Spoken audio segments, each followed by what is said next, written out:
Is the audio good, guys?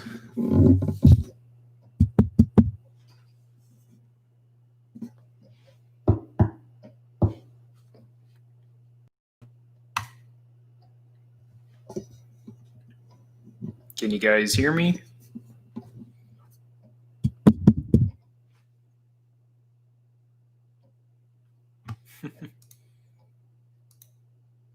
Nothing yet?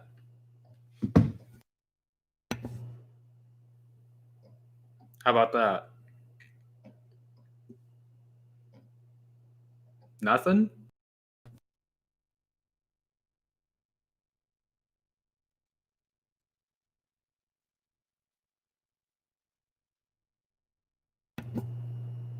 How about the audio there?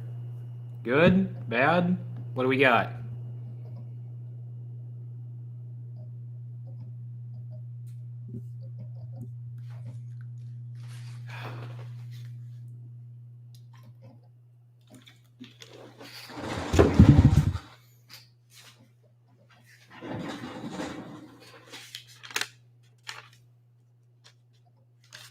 All right, now we're working good. All right, cool. Well, give it about 30 seconds here, and I don't know. We'll just dive right in, I guess. So,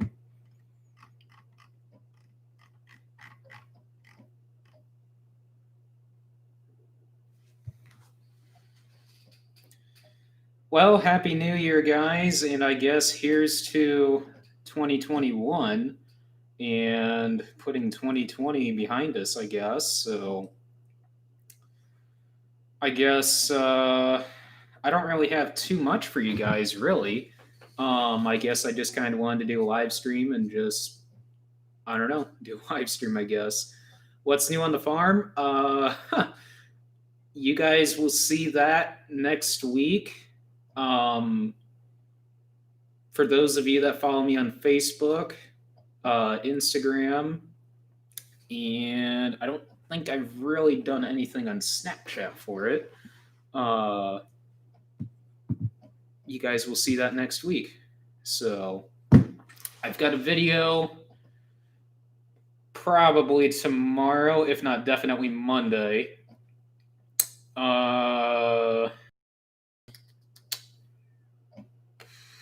Probably going to have 3 videos next week, just depending on how things play out here. It's really just weather dependent on that. We're doing some stuff in the shop. You guys will see that in next week's video. But yeah, there's quite a few new things coming, and I think you guys are going to really like that. A lot of the stuff, what we're doing and what we're getting, and a lot of cool things coming. So,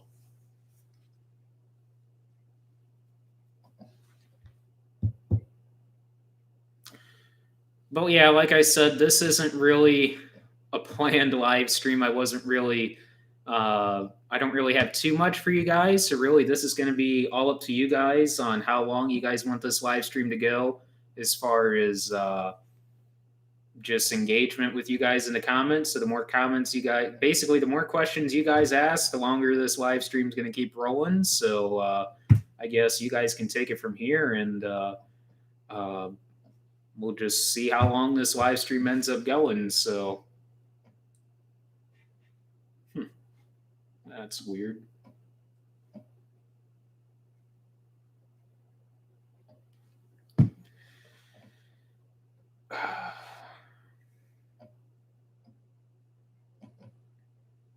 Hey, thanks, Gail. So yeah, we don't know. There's a couple more woods projects in the pipeline, at least not for this winter.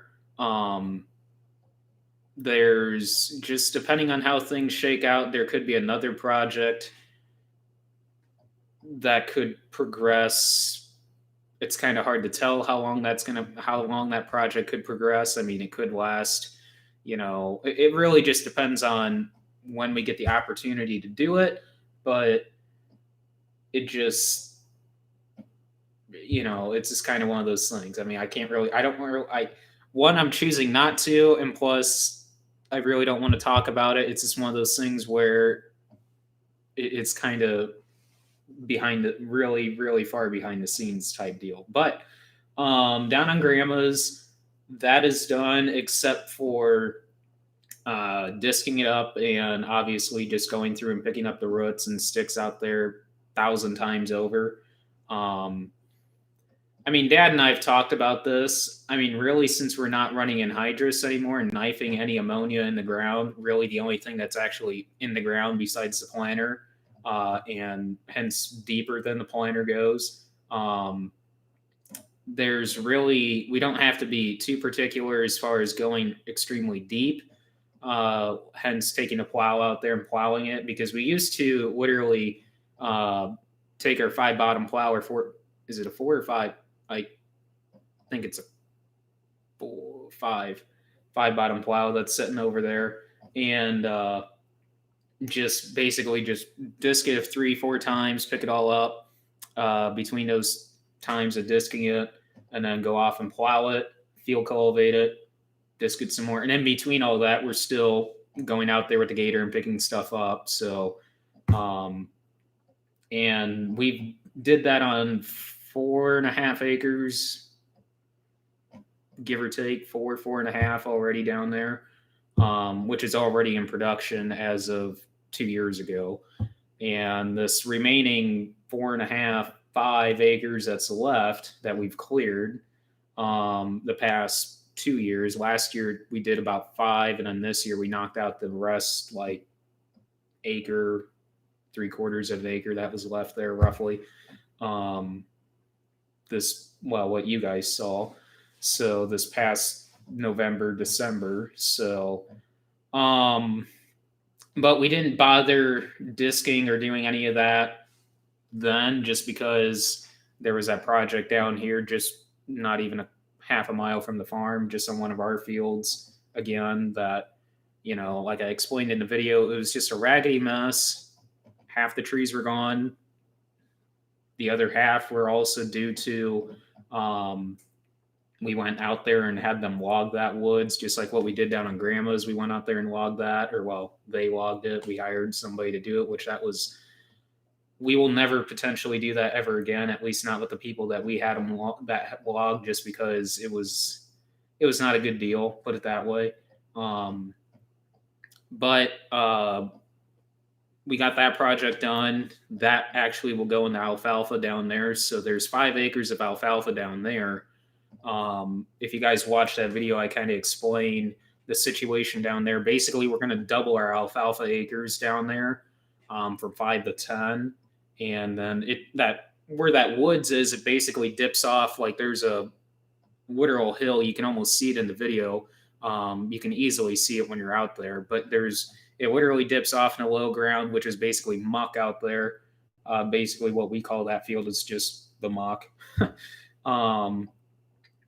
Basically there's going to be about 10 to 12 acres instead of about 15 to 16 acres there now, since we're taking the high ground out and putting it in alfalfa, because it's just pure high sand. And if you guys watching the video, some of you guys were pretty surprised about, our subsoil isn't like other subsoils where it's just more sand. It's just a different color of sand, and this is why I've been trying to tell you guys that, our subsoil isn't anything special. It's just a different color of sand. So hence why LaPorte County is the most irrigated county in Indiana, and hence why we get excited about black sands over yellow sands. We like our sands, I guess you could say. No, we make the best of it though. But going back to the clearing thing, we decided that we're just going to go through and disc it. We're not going to worry about plowing it. I mean, there's no reason to go that deep if we're not going to be putting on anhydrous anymore, and we're going to surface apply our 28 with the Y drops, which that we had tremendous success with. So, and basically the planter, you're only going no more than 4, put it this way, if you're going 4 inches deep, that's pretty extreme. We're not going any deeper than 3, put it that way. So there's really no reason to go a foot deep, picking up roots and stuff. I mean, you can if you absolutely want to. Personally, do I want to be out there for eons picking up roots and sticks? No. Been there, done that, and I'm not doing it again, especially on 5 acres. So, that project down there in Grandma's, we will get done before, well, now it's 2021, so this spring. So, in the next few months. So we'll get back down there once the weather straightens up, since now we've kind of talked about this the past 6 years, really, ever since, I'm not going to give my opinion on climate change, whether or not I believe it's climate change or, warming of it doesn't really matter. I mean, it's just a climate shift, in my opinion, really. I mean, but beside the point there, I mean, our weather pattern as far as between central Indiana and our location here in northern Indiana, specifically northwest Indiana, basically our weather pattern has completely shifted to the north. So basically, the weather that typically would happen down in central Indiana is essentially our weather now. We don't hardly have much of a winter as far as snowfall anymore. It seems like we'll get a couple major snowfall events, but really our major snowfall events don't really happen until mid to late January, sometimes now in February, whereas before it used to be late November, middle of December. I remember back in like 6th grade, which was like 10 years ago, roughly, we, there was a actually the last major snowfall event that pretty much happened as far as shutting things down to an extreme. We had between 24 and 30 inches of snow in less than 12 hours. And the funny thing was, it was like the first, like towards the end of the first week of December, and basically, winter break's coming up. So we got shut down for about a week and a half, almost 2 weeks in school. And at that point, they ended up just canceling the rest of school for that year. And we ended up flowing right in, and we had a 4-week winter break at that point, which back then, that was huge. I mean, that was cool. I mean, now you don't get that no more. You go to Zoom. So,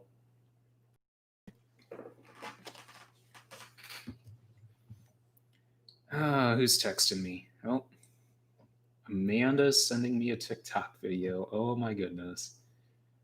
Amanda is my sister. You guys have commented on that in the videos. Her and I we don't have TikTok. Well, I have a TikTok account. I don't do anything on it. I just have it.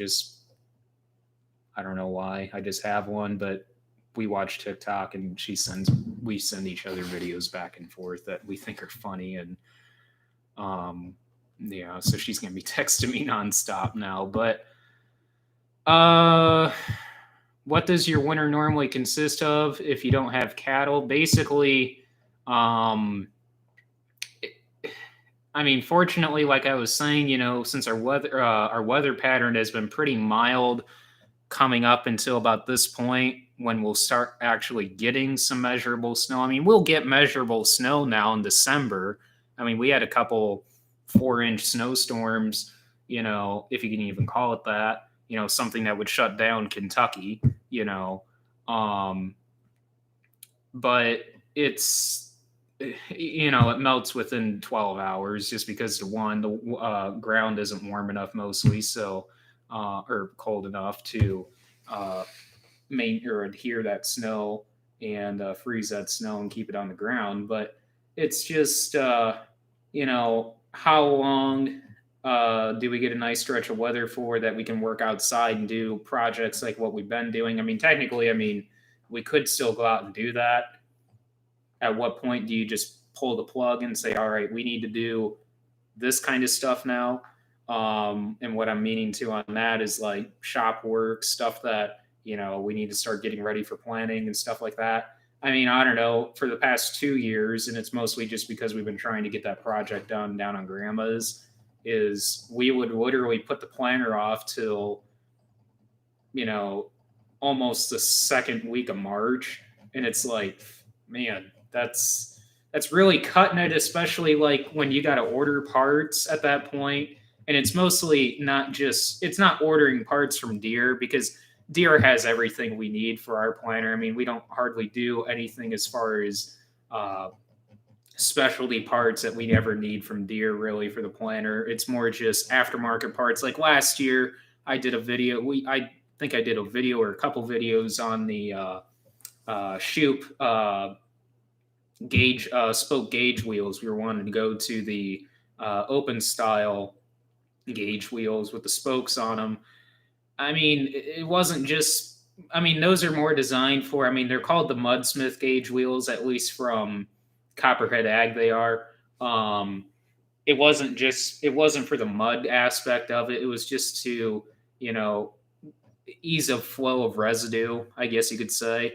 Um, it's kind of hard to explain at that point without having something, to explain or show for you guys, like in a video, explain like what I'm referring to as far as the flow of residue. More so on that, but uh, the there was an issue with how they set the bearings in there. Basically, when they drew the two plates together, they cocked the bearing in there, and basically it was just going to give it a half-inch wobble.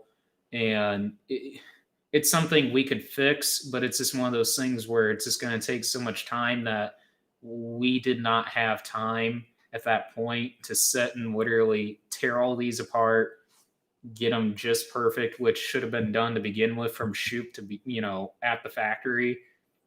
It was just somebody wasn't paying attention, or it was just laziness on their part that it just slipped. And we returned them, and they're like, well, we've got, hundreds more of these. Do you want to just exchange them? Well, we didn't want to take the chance at that point of, risking that those other 16 or whatever that they could give us, we're going to be perfect. We're not. So we're just like, screw it. We're just going to put our 4-inch ones on there, because partially on that, we were going to go to the narrower style. We run the 4s right now. I want to run the 3s. Just again, that's partially due to residue flow. So we just run standards. I want to go down to 3s. So does Dad. Potentially that might be something we look at going to this year, either through Copperhead or Yetter, one of the two. I mean, Yetter's offered me something pretty decent to do the use their gauge wheels, which actually, I mean, they're really no different between Copperhead and Yetter. Personally, we've run them both. They're closing wheels. I get asked this quite a bit.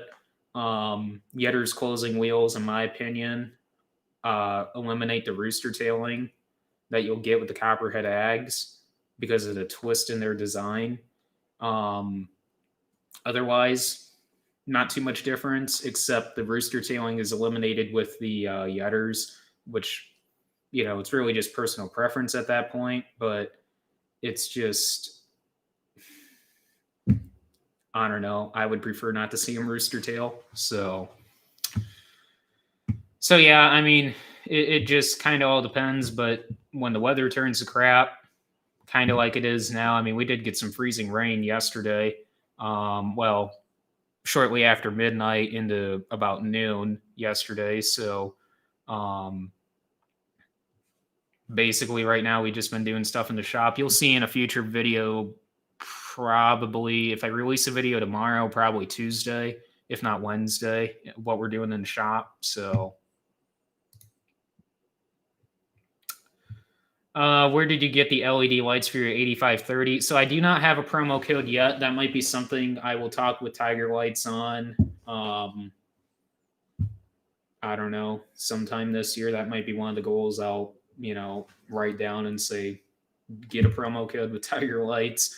All the LED lights that I've been doing projects with, have been through Tiger Lights. The 8530 has the complete Tiger Light kit.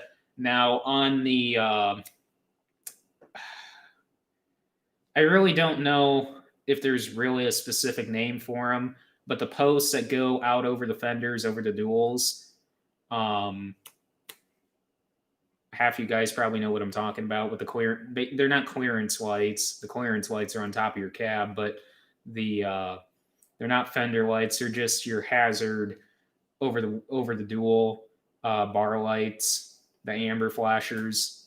You guys know what I'm talking about now. I mean, basically, nobody. I mean, there's some out there that are LED, but Tiger Lights is actually going to rope that into their package. They said in Q1, if not Q2 of 2021. So they'll have replacement LED bulbs for those, which actually one of mine on the 8530 went out on the left side. So I talked to them about that, and they said, yeah, Q1 or Q2 of 2021, they're supposed to be putting that on the market. The S690, the combine, it's got not quite a complete Tiger Light package. I just have to literally, I have the lights left to put on there is just the grain tank light. Once I do the grain tank light, then it's completely done. I just haven't had time. See, when we pulled it in the shop and Barry and I put all the lights on there, by the way, Barry is just a landlord that's been working for us off and on. He started with us last fall. We our shop is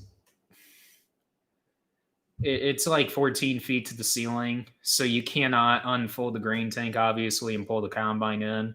So I was able to do all the lights, including the unload auger, except for the grain tank light, obviously. So I just did not take the time in season, like in the morning when we were fueling up and stuff, to go up there and put the light on, because really it's not too crucial. I mean, it would be nice to have it on there, but it's not crucial to replace that light. So the skid steer has Tiger Lights, which I've talked about in some of the recent land clearing videos. If you guys watch that, the excavator is going to get Tiger Lights. I talked to Tiger Lights on that. We'll talk about those Pastoroni. We'll talk about those next week. The 4650 actually has John Deere OEM lights. Basically, they're the exact same thing from Tiger Lights. I don't know who gets them from who at that point, but just from the looks of what I'm seeing between the two, basically what I'm seeing online, what I've talked to on guys online, and what we bought and put on the 4650 before I even was working with Tiger Lights. The fenders on the front side, we put John Deere OEM lights on. The fenders that we drilled holes into on the back side, we put A&I lights on there, and they're 3,600 lumens a piece. The corner post lights on the rear, and I'm on the 4650 still. We put John Deere OEM lights in, but then we did not touch the nose light. We're not going to mess with that. There's really no reason to, since one, we're keeping the weight rack, or we're keeping the weight rack off and keeping a tank on there for the in-furrow. Really no reason to keep taking that on and off. If we need weight, we'll just put water in it in the off season. But I have a MIG tuning. I think it's like a 24-inch, 25-inch LED light bar. I mean, I don't know. I think it's like 2,000 lumens. I mean, it's not the greatest, but I mean, hey, it's better than nothing. So, I'm trying to think. The 450, the F450 has Tiger Light LED headlight lamps, LED bulb replacements. A lot of you guys have been messaging me on those, how hard that was. It's plug and play. I mean, literally on at least on the Ford Super Duties from 11 to, I think, the model year change, and I think that model year series ran from 11. I know it ran from 11. I'm just trying to think of the top end year. I think it's like 17 or 18. You got to take the whole grill off, take the whole headlamp assembly off then at that point, and then just unscrew and pop the new and plug the new one right in. I mean, it's that simple. Um, the grill is not that simple though. I got a set for my truck. I haven't put them on yet. Shortly here, whenever the weather straightens up enough that there's a stretch that I'm not driving through a whole bunch of slush and salt, I'll pull my truck in there and do a full detail. At least I try and do a detail in the winter and a detail in the summer. Um, but I'll get the lights put on my truck. But so far, I mean, I've been really impressed, and so is Dad with the. Hey, I really appreciate that, Kentucky farmer. Um, I've been really impressed with the tire lights on the 450. I mean, not significant difference. Dad's really impressed with them also. The LEDs that we have on the black semi, the T600, which by the way, just throwing it out there, that semi's not going anywhere. Just thought I'd throw that out there just for those that are curious. You guys will know why next week. But beside the point, the LEDs that are in that semi, I don't know where we ended up getting those, but those aren't Tiger lights. Those aren't, John Deere. Obviously, they're, I don't know, just LED lights. I think we got from RTE or Row. We call it Row Truck, but it's RTE. But I don't know. They're legal. I mean, I don't know. A couple of the neighbors think they're not, but when we kick the brights on and say these are the brights and these are the dims, they are illegal. Those are really nice headlights on there, and I've always wanted to put those same headlights that we have on that truck on the blue truck.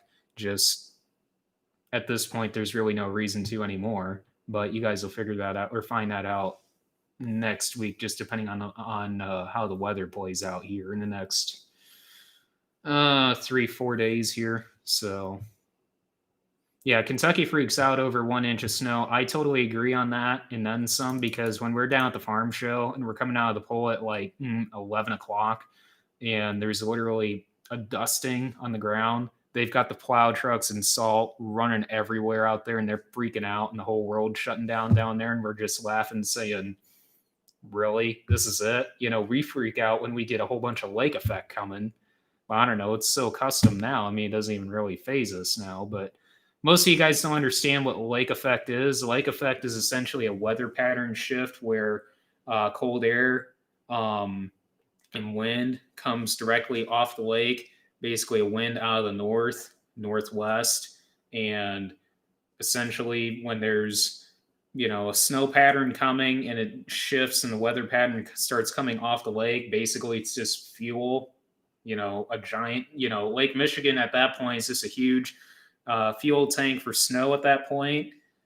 And it just, LaPorte County, St. Joe County, Jasper County, Stark County, possibly Porter County, Lake County, just depending on how the weather pattern shift is, will get hammered big time with snow. So, and like I've said in years past, I mean, it's been anywhere from, that one time it was 24 to 30 inches in 12 to 14 hours. So, yeah, some people get Lake Erie. I've talked to some that get it off of the other Great Lakes. It just all depends on basically the wind pattern. So when basically there's a snow system coming across. Hey, I appreciate it. So that is from tigerlights.com. I'll post a link here. It'd be easier if you guys just Google Tiger Lights. It should be the first thing that pops up on your Google search. If you guys use Google, I primarily use Google. I don't like any of the other search engines really. But yeah, Tiger Lights, highly recommend them. Plug and play, really simple, no issues. So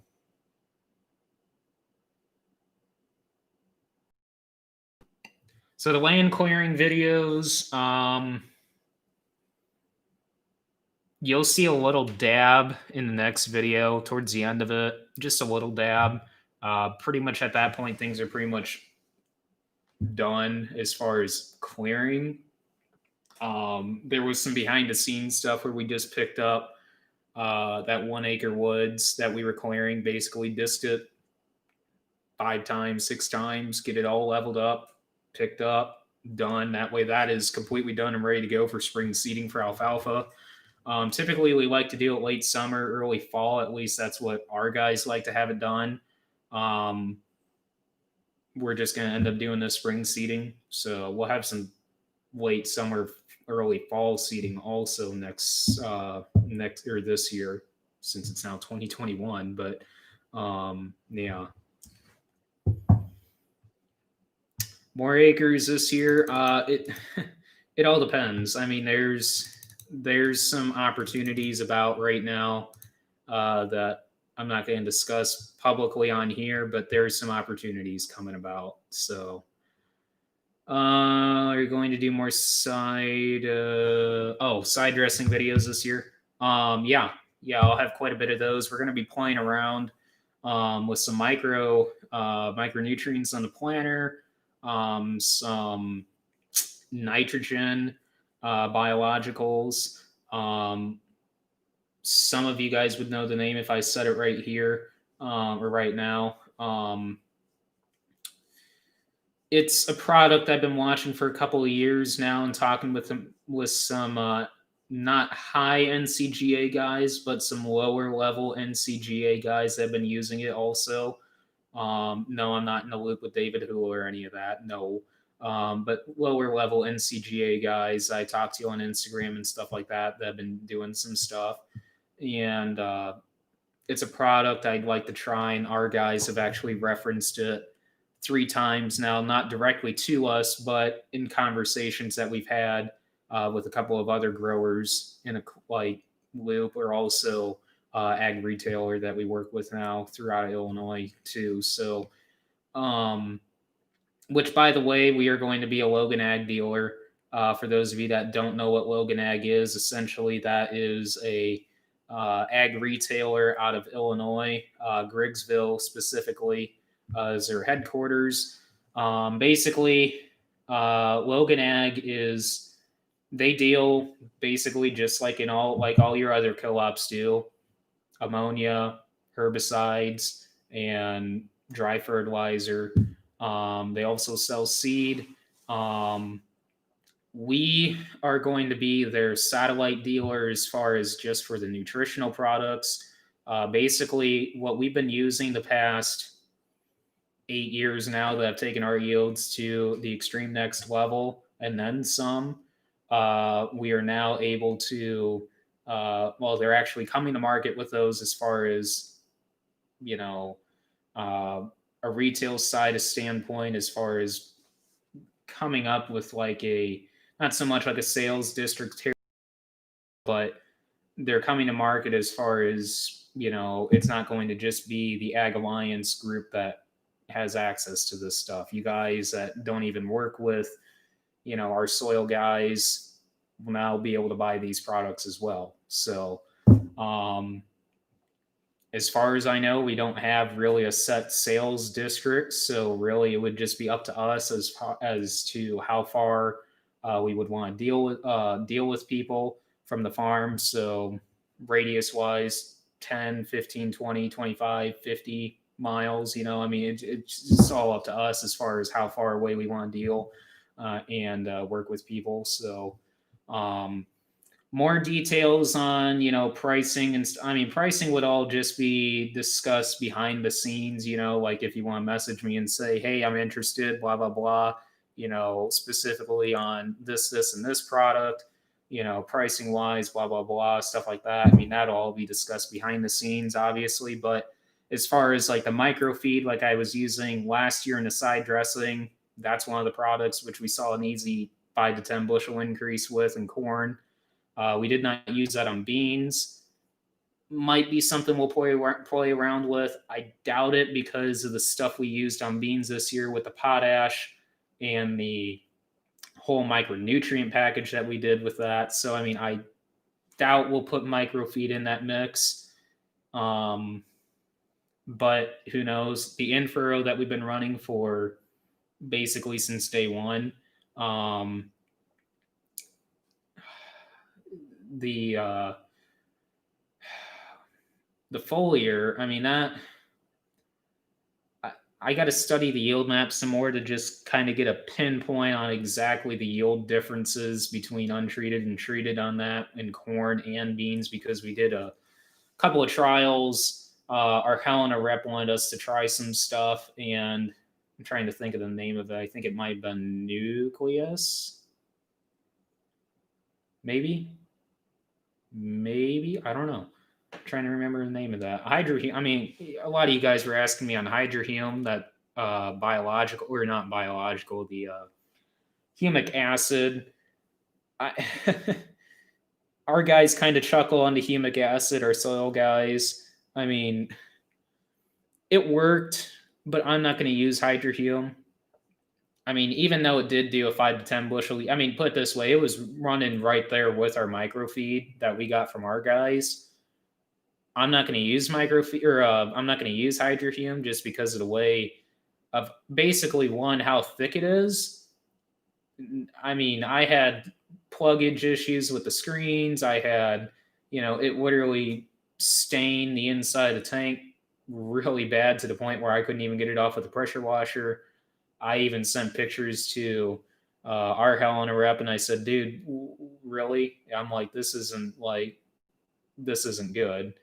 And he didn't really say much about it. He just was kind of like, yeah, that it is thick. It's like, yeah, I'm not going to use that stuff anymore.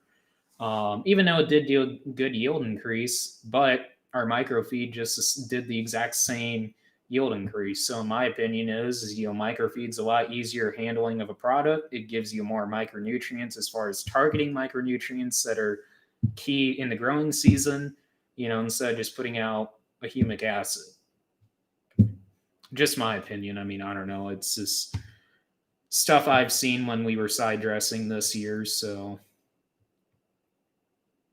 and then the use rate on microfeed, that's 68 ounces to the acre, and that has manganese, as boron. It has, I think it might have a little bit of zinc in there, and I think it has alleviate, which is basically bioforage. So, which we run bioforage in the in-furrow, and I was really happy to see bioforage in the side dress mix, so which is labeled as alleviate. So really happy to see that in there, and I'm really happy with the results that we saw with microfeed. So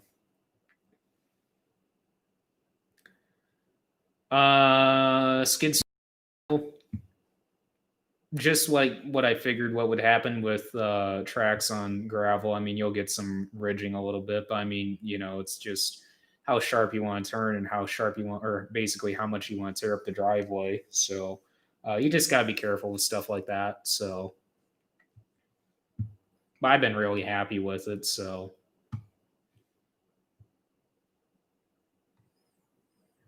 hey, John, glad you can tune in from Scotland. That's pretty cool.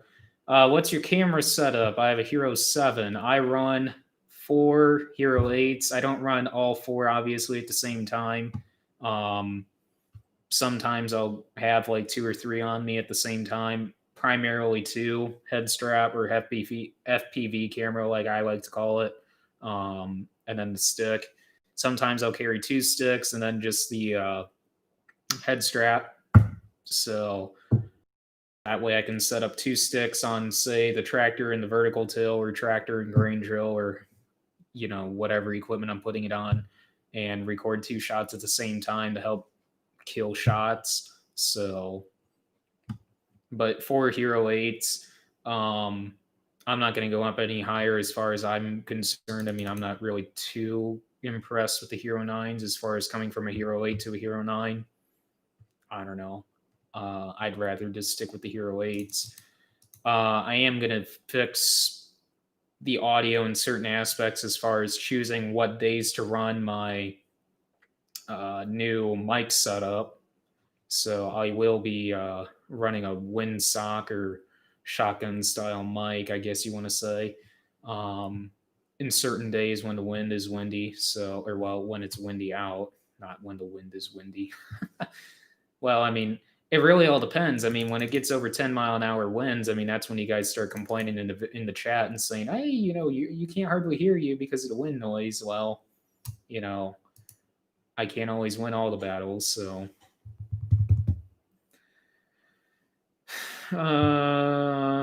Did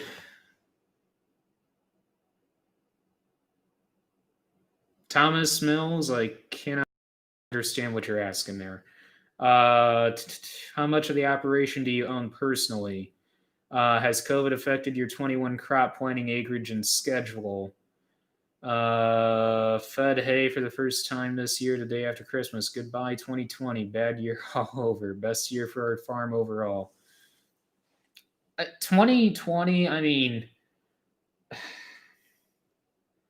grain marketing in 2020 was just flat out the window. Fortunately for us, we did pretty good for the most part. We Beans are a wild card just because we don't have any storage for beans, but it's one of those things where it's like you could have, would have, should have on beans. You just wish you had bean storage, but you know, someday, I mean, that's going to be a reality someday that we will.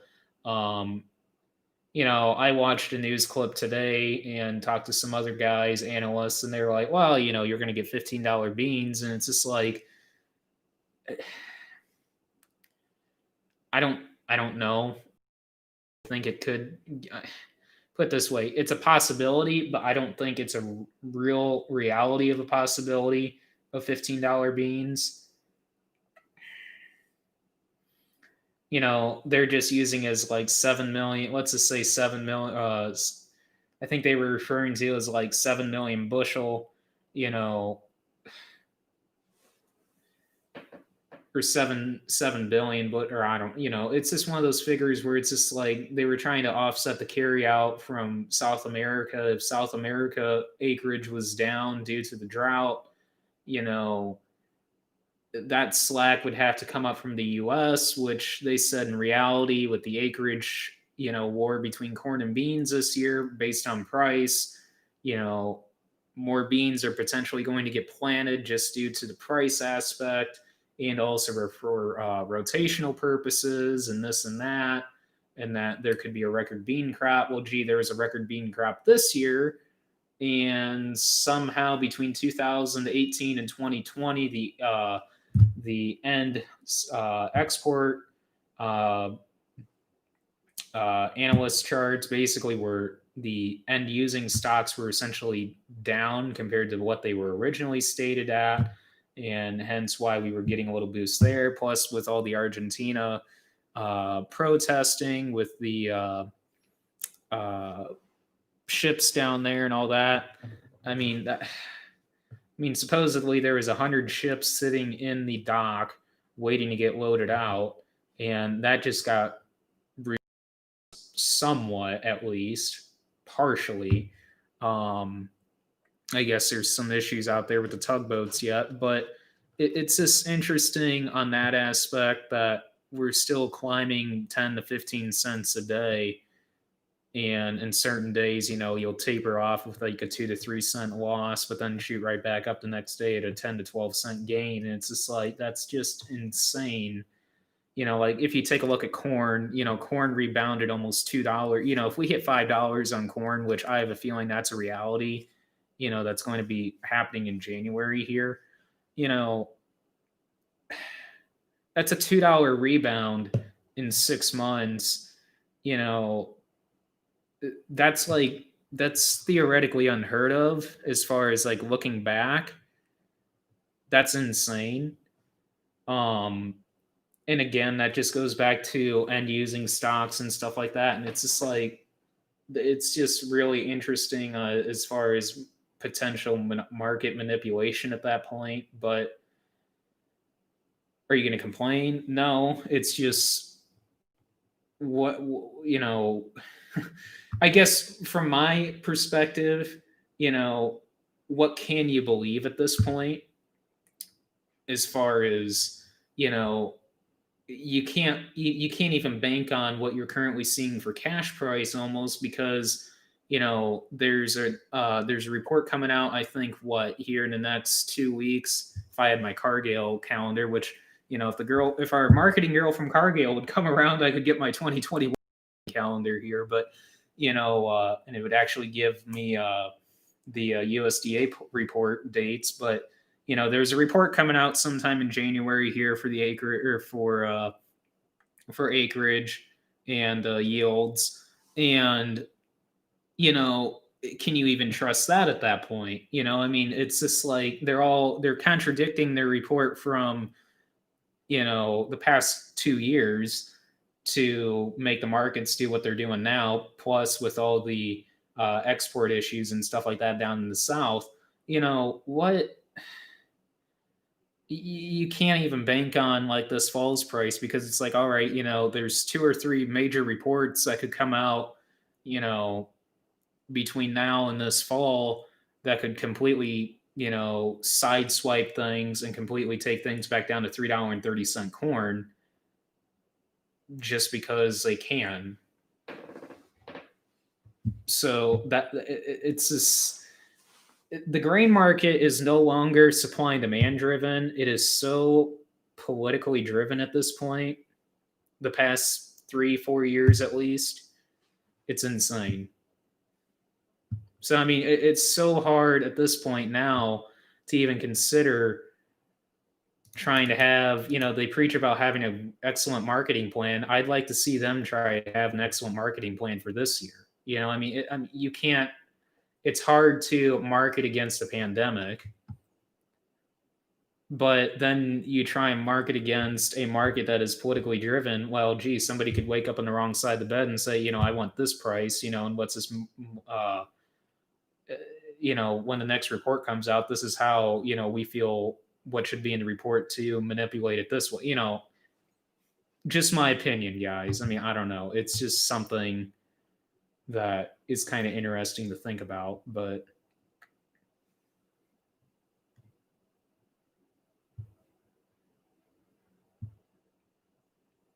yeah, side dressing beans is something we're going to look at again. Hardly anybody is doing that, and I know a lot of people were messaging me about that. So, oh, the John Deere sign. It's nothing special. I mean, it's not it's not the original. If you want to call it orange or reddish, gold and black. That's not the original style ones. I mean, this is just a knockoff version I got from a neighbor was having a barn sale, not a yard sale, a barn sale, and I don't know. It was kind of like a last minute thing on Facebook, and I saw it, and it was literally that afternoon, and I'm like, "Hey, Dad, let's just run up there and see what he has," because I knew he would have John Deere stuff, just knowing the name.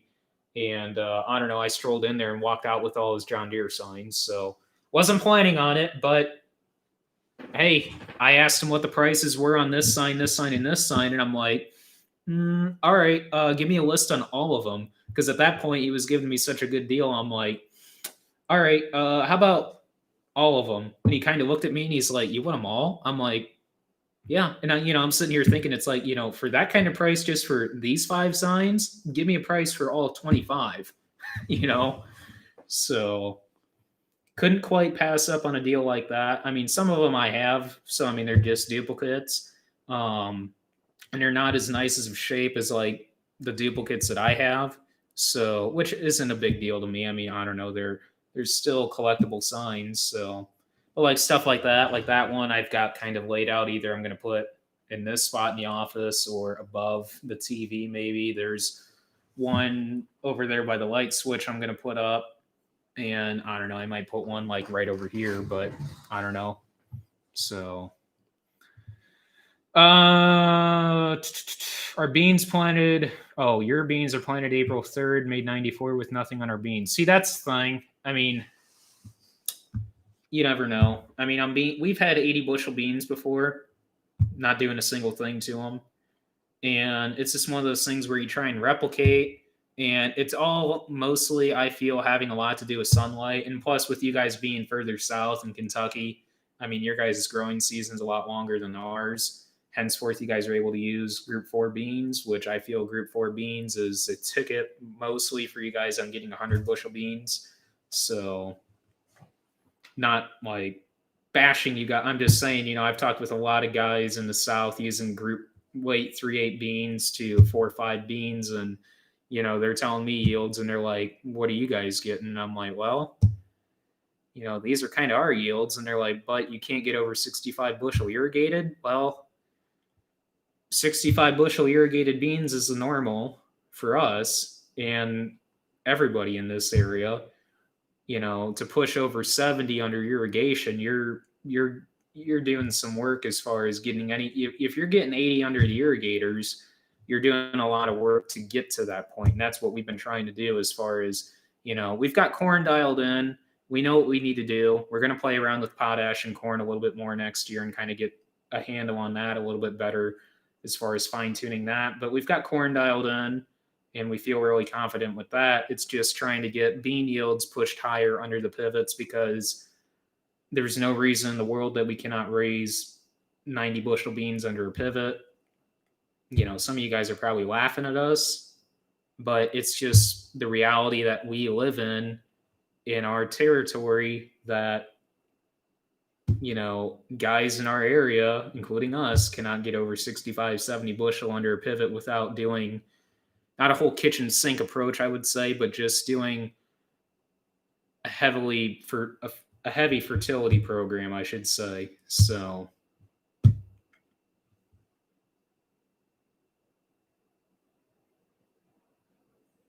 but I mean, on the storage issue thing, I mean, it's not so much an issue. I mean, this is a reality we've always had, that we've never chose to store beans. I mean, we've always chose to store corn. It's just a heck of a lot easier to get all the beans hauled off. And on a trucking or transport side of things on beans on beans versus corn, trucking on beans when you're hauling directly into the elevator, whether they're on contract or you're spotting them in, regardless on that point, it doesn't make a difference on time wise. There's not a lot of pressure on the trucking side of things in beans, and most of you guys know what I'm talking about, that farm, that there's not a lot of pressure there. In corn, for us, even being 3 miles away from the farm, we could swamp both our semis easily and swamp the dryer, which our dryer is only 400 bushel, and fill our 3,200 bushel and our 3,700 bushel wet bins, which also act as holding bins for load out. So it's just one of those things where in beans, you're not as pressured, that we can run and make a 2-hour round trip up to the port. And by the time you're back, the truck's full and the grain cart's half full or full, just depending on the rounds and yields and stuff like that. So, I mean, you're not as pressured on trucks as you are in corn. So, I mean, storage, it's kind of one of those things where you just kick back and say, well, man, that kind of sucks, but, what are you going to do? I mean, it's not a big deal. So, and see, a few guys have asked me on, like, going out and getting a bagging system and bagging your beans. And, personally, I would not want to do that just with variable moisture consistencies out there. What would be really nice is to be able to put them in a bin, put anywhere from 13 to 16% beans in a bin and kick the fan on when I want, dry them down, instead of putting 13 to 16% beans in a bag and hoping they dried. It's just one of those things where it's just, I feel bags a lot more riskier. And it's just all about how long a term storage you want to keep those, that crop in that bag, or that commodity in that bag. Corn, I feel you can have a little bit longer term storage in a bag. Beans, it just scares me on beans. unless you're putting dry beans in a bag, that makes a difference at that point. But then the problem is keeping the moisture out at that point, because the problem is they claim it's vacuum, or it's not quite vacuum sealed, but I mean not quite airtight, but airtight enough that you're not going to have moisture issues to a degree. But I don't know.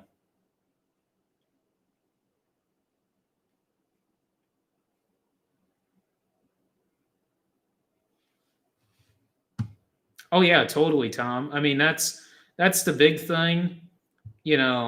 There was a ag talk or a Facebook group that I was in, and a guy was asking just a blunt question, saying, "Should I book phosphates?" And the guy goes like, "You're probably already too late on the curve there, because phosphate prices are already going up." And see, the problem is, everybody goes like, "I want $6 plus corn back." And the thing is, I tell them I don't ever want to see that price again, and they all look at you like, "What are you talking about?"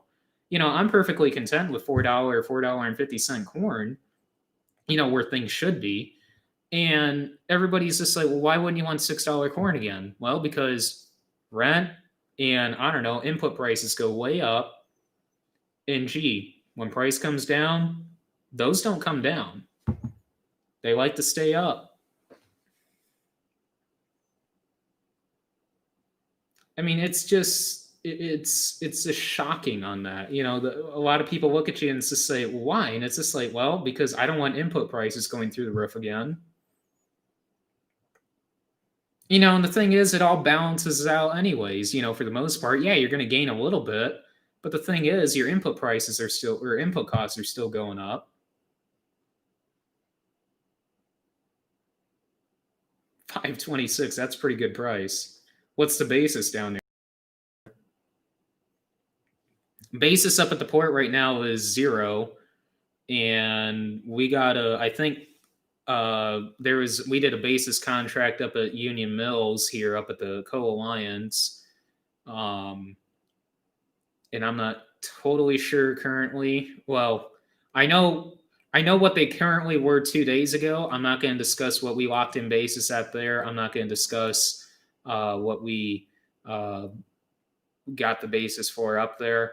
And I'm not going to discuss bushels or anything. But I mean, it's just one of those things where basis is actually really strong. If you look across our area, basis is actually pretty strong in our area, um, for the most part, which is crazy how fast that turned around in 3 weeks. But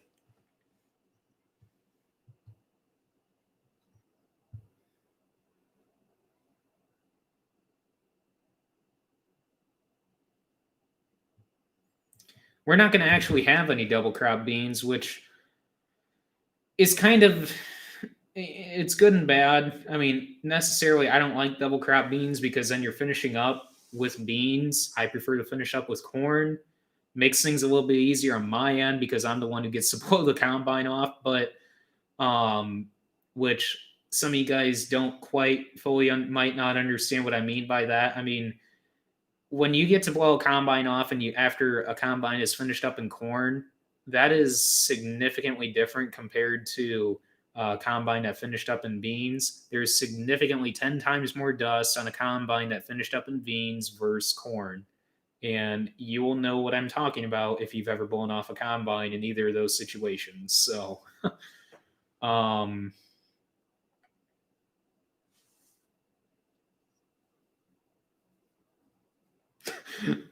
Manhattan, yeah. We try to, Tom. That sign, it's about, uh, yeah, it's about 3 feet, I would say. Yeah, it's about 3 feet. I mean, without measuring it, yeah. Yes, we harvest cereal rye. We've got about 70. This year, we're going to have about 70, 75 acres, 70, 75 acres of cereal rye that we're going to keep for cover crop seed. And that's actually going to be part of what we've been doing the past few years. Basically, we're doubling our acres. It seems like more and more every year. Um, we're gonna have this. We're gonna have cereal rye again for sale. As far as the price goes, well, it's probably gonna be $2 higher than whatever cash price is on wheat at that point. At least that's just our, or not $2 higher, double the price of wheat. Um, at least that's what rye is typically followed. It seems like. I think price right now, cash price is 6, so we're probably estimating around $11 to $12 at this point for rye. Um, which I think last year we were probably down around in the 9 to 10 range. So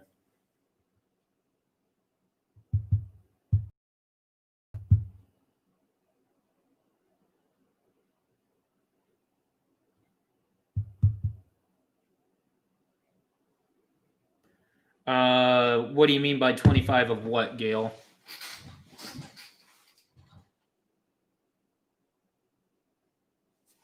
Yeah, the four-legged deer ones are really, really rare as far as trying to find them in really good condition. Those bring huge money.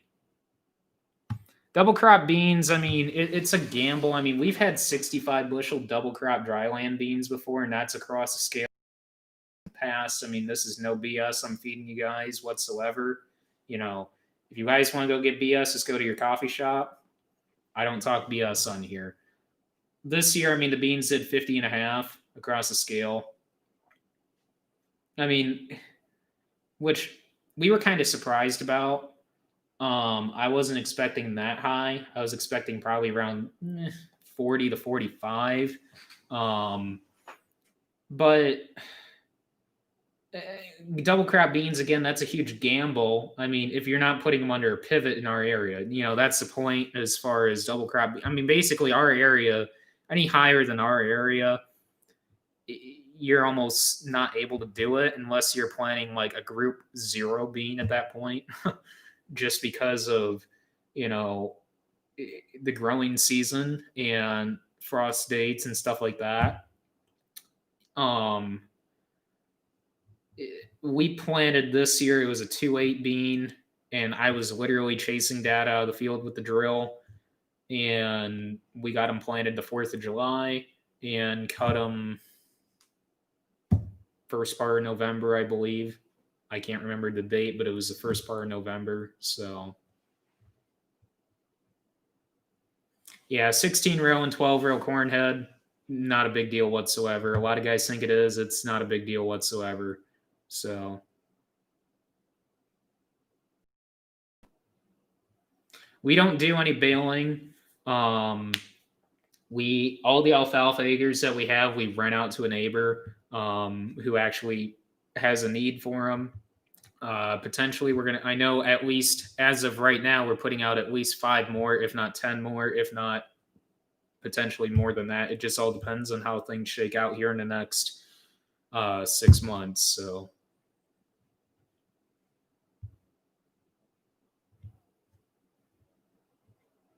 Oh, so essentially you're okay, so you're processing them for feed. All right. So that makes a difference there for you. I mean, we've got Willie Dreyfus over in Claypool, Indiana.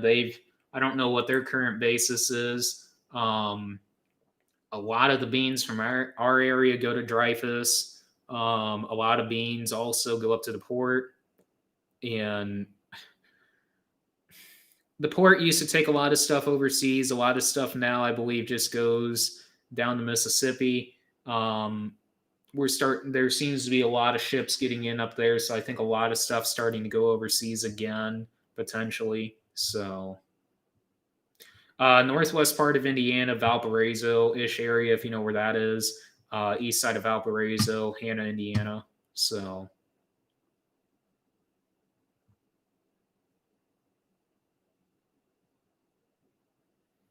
Pioneer sales are going strong. Really no different than last year, really.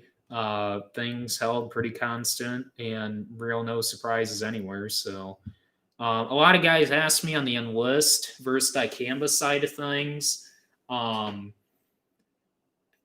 As far as like an aspect of ratio of dicamba to enlist, I would say we're about 65 to 35% dicamba to or 65-35 to enlist to dicamba.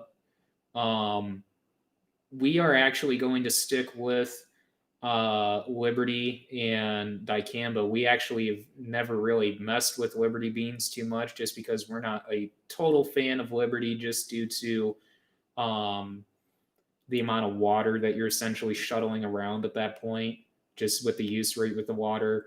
Um, so we've always run Roundup Ready beans and then moved right into dicamba. We're a big fan of the A series. Real strong Peking beans are, our 2.5s, 2.7s, and 3.2s, 25 A04s, 27 A17s, and 32 A71s, which actually, those beans were not 32 A71s. Those are 33 A24s that we had under the water that we, but um, the probably our biggest selling bean in our area is the 27 A17s. And see, Peking's a big thing in our area. Like the PI88, 788 gene. You know, a lot of guys think that's just sufficient. We have to have the Peking resistance, just because of the amount of cyst pressure in our area, which actually you'll hear a little bit on that in the next video, actually, on a Olivo trial that we did a blind seed treatment trial, which I talked about that in some previous videos. And the high rate of Olivo actually won that plot. And see, high rate of Olivo is more targeted for your SDS. And see, Pioneer understood, based on what the results that they were already coming in with, that they knew that they figured our area, since we were part of this plot, that our area was also hit with SDS. And we said, no, we don't hardly have much of an SDS pressure in our area. It's high cyst nematodes. And they're like, what? We're like, yeah. And so Dad got on this huge discussion, because he was on the call with it, and started telling him about the whole history of what we've found with cyst nematodes dating clear back into like late 80s. And like he's starting to sound more and more confident about cyst nematode pressure originating almost from our area, because they pulled cyst races out in our fields, and they're coming back with the highest numbers they've ever seen. And they're saying, this is unbelievable. Like what, Purdue's been out and looked at our fields and stuff like that, and have done race trials also on this. And they've said the results will literally come back, and Purdue will come back and tell you, you can't plant beans. That's how high these numbers are.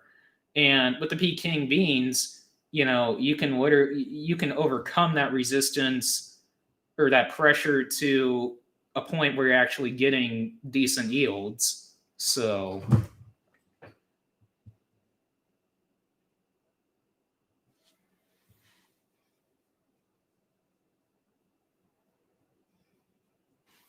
I really agree with you on there, Tom. I mean, we don't go. A lot of guys, it seemed like 5 years ago, were planting 3.0 and higher beans, typically in that 3.0 to 3.6 range. We were somewhat in that group a little bit. We kind of got out of that later group, that early to mid group 3, pretty quick there. Probably one of the first one. I mean, mostly just because we're the seed dealer, and we kind of get a little advantage as far as seeing what's coming in the pipeline and seeing overall yield data performance overall over yield data trials and stuff like that over a widespread area. So we can kind of get an idea. It's like, all right, we should be shifting downwards into this little bit maturity range, and kind of, showing our customers, this is a little bit more optimum range of what you guys should be considering for variety selection, just because you're getting a little bit more performance, even though you may think you're sacrificing yield because of, somewhat shorter growing season of a plant. Well, necessarily no, you're actually gaining or picking up yield by planting, say, like a 2.7 versus a 3.5, and it's all about mindset. No, it's really just a big mind game at that point, trying to, convince people this is, and see, the thing is, it's all about, it's not like convincing, it's just more, and we're susceptible to it as well. farmers as being uh,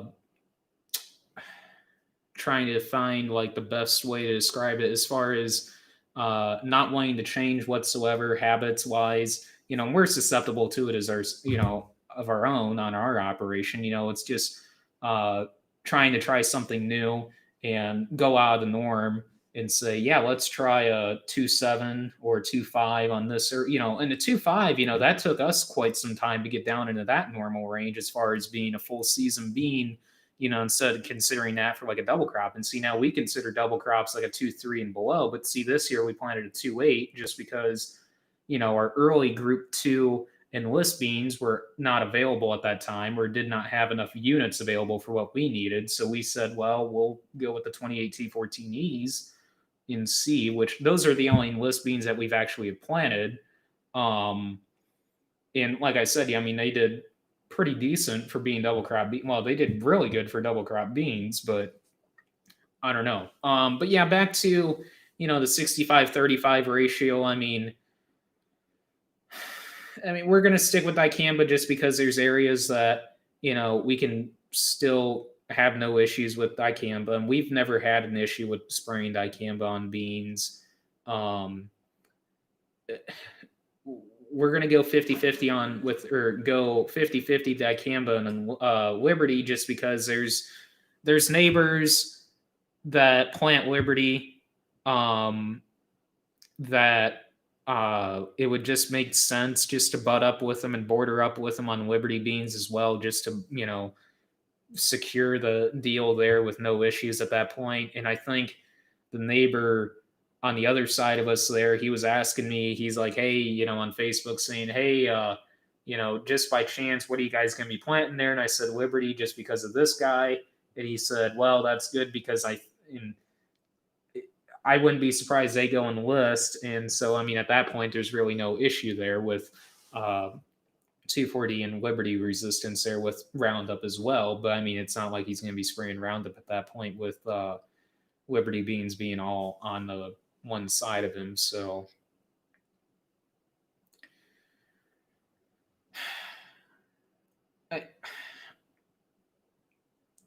that was another thing, for a while there, higher populations was the way to go, and that was, I feel, correct with a certain stretch of hybrid class that we had.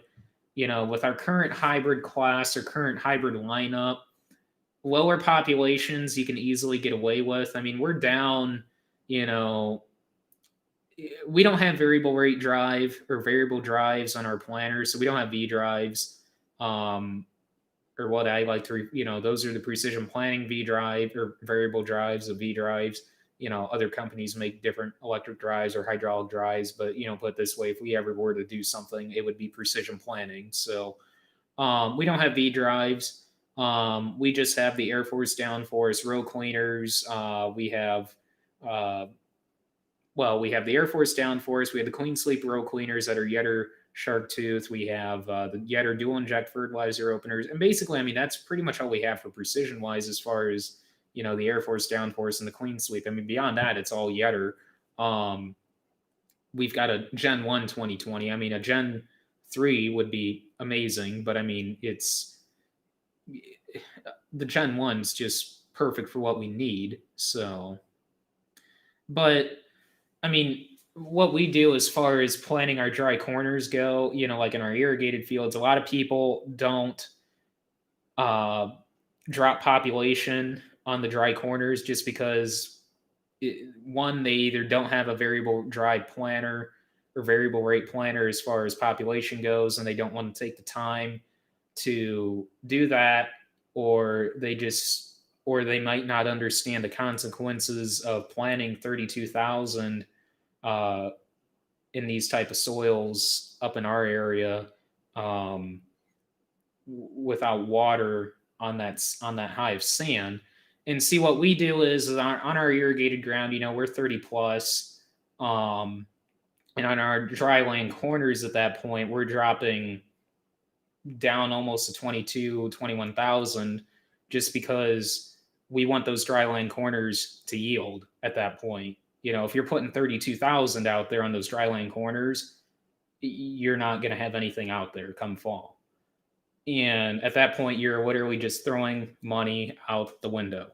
So what we will literally do, we will go around and, some of my early drone videos, you guys would see it, and even we'll do it on some of our dryland fields, is plant the high sands parts first, go through and plant those spots where the dryland corners, and then switch the planter over to a higher population, whatever we want the rest of the field to be set at, and just go through and plant the rest of the field then. Some people laugh and say it takes you too much time. Well, in our opinion, it's making us money. So, and that's the second best thing we've got to variable rate population. It's just all about taking the time to do it. So, but yeah, so I mean that it's interesting on that. So, you ever used to run no-till colders? Yeah, so no-till colders, that's what we used to run a long time ago. Then we went to the single disc fertilizer openers, just placing it 3 inches on one side of the row. Now we're 2x2x2, so we're 2 inches on either side of the row, and we're running in furrow as well, so that hence goes to 2x2x2. Row cleaners, it makes things, for a cover crop standpoint. Wow, somebody's really getting to it out there. No, I just heard a vehicle just buzz past the farm, but row cleaners just make life a heck of a lot easier, especially when it comes to variable residue situations, cover crops. The thing is with like the cover cropping, a lot of guys wonder on that. We literally at times almost just raise our row cleaners completely up. Sometimes we'll just skim it just enough that we're just knocking the root ball out of the way just slightly. Depending on the situations, if it's going to get cold in the spring, we will set them a tad deeper, not to the point where we're plowing trenches, but just enough that you're getting a nice little black strip out there, kind of like what you're looking for almost with like strip till, but not like crazy deep, but just enough that to understand the aspect of with no-till, the residue is essentially your cover as far as sunlight, preventing penetration there to warm the soil. So you're going to want that black strip, almost not like a crazy deep trench, like what I was saying. You're just going to want a nice little black strip left by the planter in a no-till situation on heavy corn residue, or even bean residue at that point too, but not as bad. But just to get that seed bed warmed up faster than, let's just say, if you weren't pushing as much residue out of the way. Now, a lot of guys I've seen online that run row cleaners will literally set them deep, and you're literally plowing a trench out of the way. And at that point, it's kind of like, what's the point in no-till farming at that point if you're just literally going to plow that all completely out of the way, and almost just go to a conventional till standpoint at that point, wanting to dig them as deep as what they can go and just go to it. And it's just like the amount of soil that you're removing at that point, it's just like, you don't understand the long-term consequences at that point, unless you're a conventionally till operation, which that makes a difference there too. As far as the ridging goes, see, with us being minimal till, no till, with vertical tillage being our heaviest tillage that we even do, and at that point we're not even hardly disturbing the soil. We're not wanting to disturb the soil to begin with. We're just wanting to size and mix the residue. So we the soil structure mechanically as far as alleviating ridges or determining ridges, caused by row cleaners, strip tillage, hence why we went away from strip tillage. It's just stuff like that some people might not consider some of the consequences by doing some of that stuff. If you're doing no-till as far as that degree, like I said, if you're going to be conventionally tilling the next year, that's a different story. But I mean, at that point, you don't need to be setting your row cleaners deep in a conventionally tilled situation. A lot of guys set them deep and plow in a conventionally tilled situation, and it's just like, why? Why are you plowing such a deep trench, even when you're conventionally, even when it's black as garden out there? Why? I mean, but I mean it's their opinion, but it's just stuff that we've seen, you know, from our, like, just on our farm, what we've learned that works the best, it seems like, from our years of no-tilling and stuff. And some people laugh about the years of no-tilling that I preach about. I mean, we've been no-tilling for over 35 years, but um, it's just stuff that we've seen. So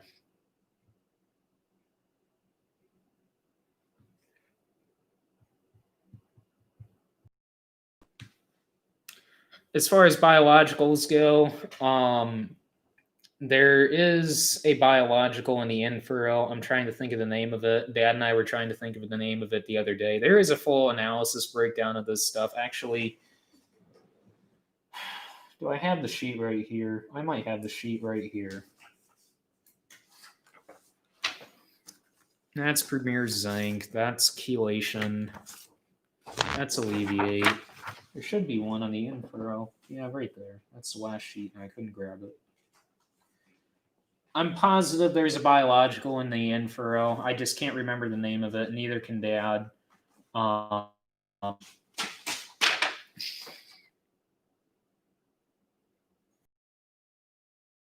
Copper, cobalt, magnesium, zinc. I just can't remember the humates that are in it, which are the biologicals. It actually doesn't list it on this sheet, but it'll list it on the analysis sheet when you do like a breakdown of what percent of this and what percent of that is actually in it. But yeah, there's biologicals in the infurrow. We don't do any in season. I mean, we did experiment with humic acid, but like I said earlier, I mean, I won't be using that humic, at least specifically that humic acid, hydrohume, at least a liquid form. So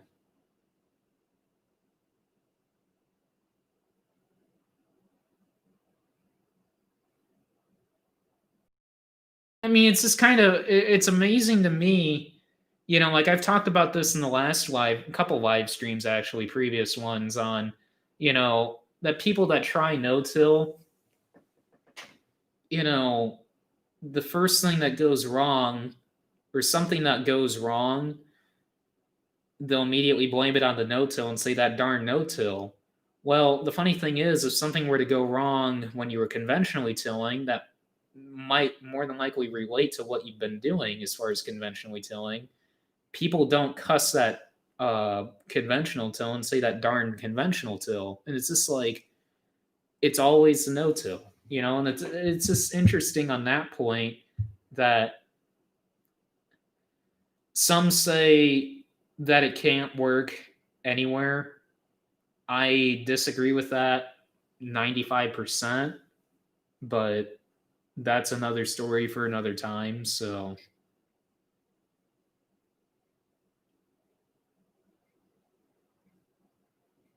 you can get rid, I mean, put it this way, for us, when we went to row cleaners, we took the single disc fertilizer openers off completely. Like, we still have them. They're sitting in the shed still, along with our markers, which a lot of guys ask on the marker standpoint.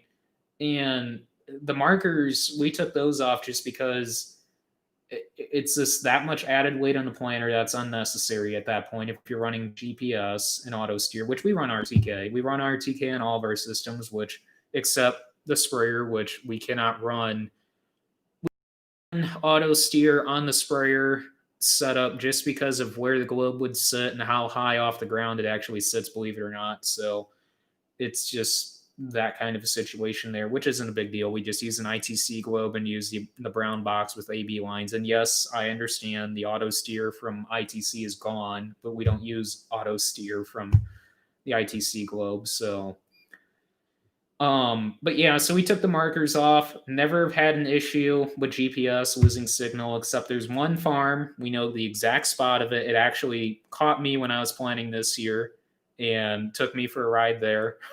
It always does in that field.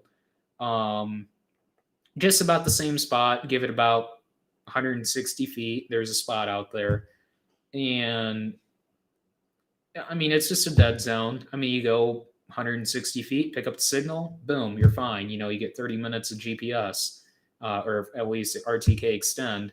Whereas with Starfire 6000, instead of the 3000 only getting 30 minutes, you get, 6000. I believe it's 2 weeks. I want to say.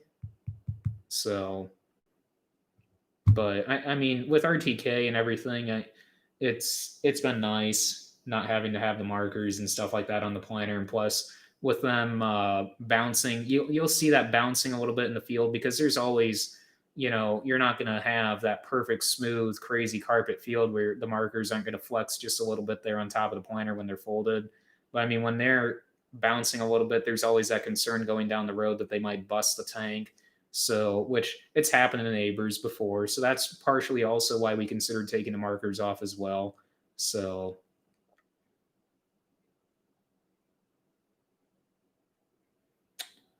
the surprise from John Deere, that was the 9RX demo. I have probably 3 or 4 videos on that, I believe, at this point. The Christmas one, you guys will see half of that deal is here. The other half we have to go and get yet, and I'll explain in the video whenever we decide to go down and get the other one. And again, that's all weather dependent at this point. So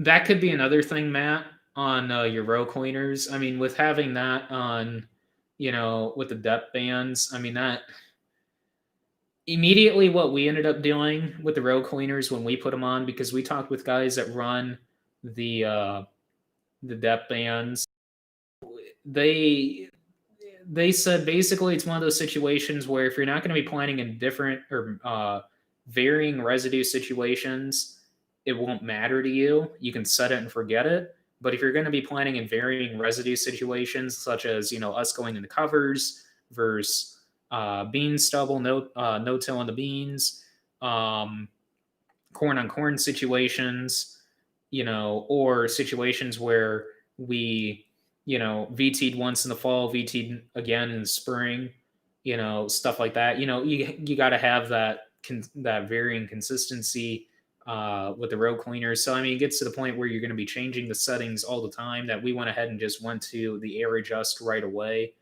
We've been really happy with that ever since. So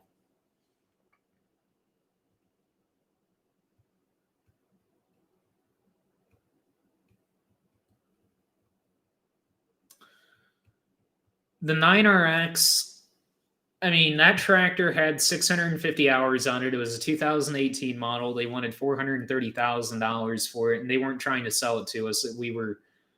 I was just wanting to look at the 2660 VT, and they just happened to put it on the 9RX. Don't ask me why, but that's just what they were running it on. And I think part of that was having to do with the YouTube aspect of it, which, hey, that's fine by me. But the the funny thing is on like something like that, I mean, in our short pass fields, I mean, we don't have Illinois length fields, or we don't have half section or section fields like some guys do up in the Northwest. You know, by the time it seems like that transmission got up to speed, you're halfway across the field and you're already almost like quartered away waiting to, throttle down and start downshifting. It's just kind of like you almost need bigger, like I told the one neighbor that rode with me, he was laughing about it too. And he's just like, yeah, this tractor almost just seems too big for us. I'm like, yeah, I almost need bigger fields if I want to have a 9RX, not just to financially pay for one, but just because our fields are just not big enough. So, I, personally, I mean, an 8RX would be cool if we ever want to have a tracked machine again, a 4-track machine, because personally, I do not like 2-track machines unless you're doing a tillage standpoint. Then yes, a 2-track machine would be all right. But for our operation, a 2-track machine was not correct. The only reason why we had it was for the strip till aspect, which we did not like strip tilling whatsoever, mainly due to the ridging. So that is why we went away with that. I mean, we never did any dry banding. Talking with guys, yes, dry banding probably would have been a really good aspect for us. But it's one of those things where you got to just look at the long term aspects of you're not going to be mechanically destroying that soil structure like what you would want with strip tilling as far as alleviating those ridges. Some would say just offset. We tried offsetting 15 inches just to split the difference.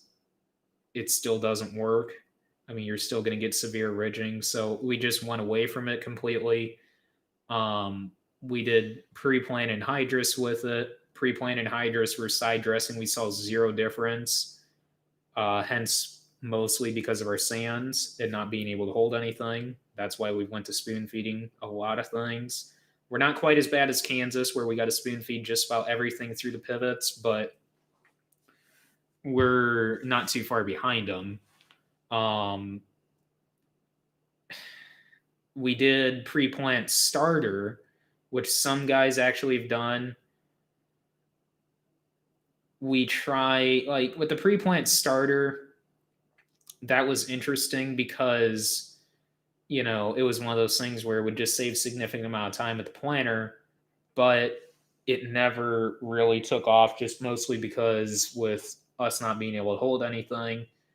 And we learned it's just more of a timing thing where it's all right, we need to be this many days out before the planter doing that and to get that to work. And we're just like, you're so weather dependent on that point with the starter pre-plant that it's just more of, yes, you can save time on the later end, not having to stop with starter, which a lot of guys, laugh at us having to stop with starter and in furrow. A lot of guys in Illinois, just can't fathom that. But, in our area, we have to have starter to, some guys just don't believe me when I say this, but we have to have starter to have a crop, put it that way. It's necessary in our area. And a lot of guys just think that we run in furrow. No, we're running starter and in furrow, and we're running 2x2x2 setup. So either side of the row, and then also in furrow through the Ketons. So a lot of guys consider what we have on the planter as a secondary starter, or some guys flip flop that and consider what we have as primary starter and then in furrow as secondary. Regardless, I split it and just call it starter and in furrow, even though some guys call it starter all the way around. But no, I put it this way, I will never really go back to strip tilling. I mean, a lot of guys in our area are really starting to go back, like consider that again, or really they didn't really watch us enough to see what our experience was with it, and they said, well, we're going to go off and try it. And we told them, some of these guys that are going off and going to try it, and told them, because they were asking us our experiences with it. And like I said, the only thing different is that they're going to consider banding dry, which to a point, yes, but then some of them, are still going like, well, I still, if I band dry, then I'm going to have to look at the fact that I got to figure out how to handle my own dry, or be dependent on the co-op coming out and bringing us dry all the time versus just a blanket application, which I can understand banding dry. I mean, banding dry is more efficient, but I just don't want to be that dependent. And some would just say, just bite the bullet and spend the money. Well, to have a sufficient setup, for what we would want, you're talking quite a bit of money. And that's just not something I really want to get into. So 2018, December 19th of 2018. That's how long we've had it. So 2 years. So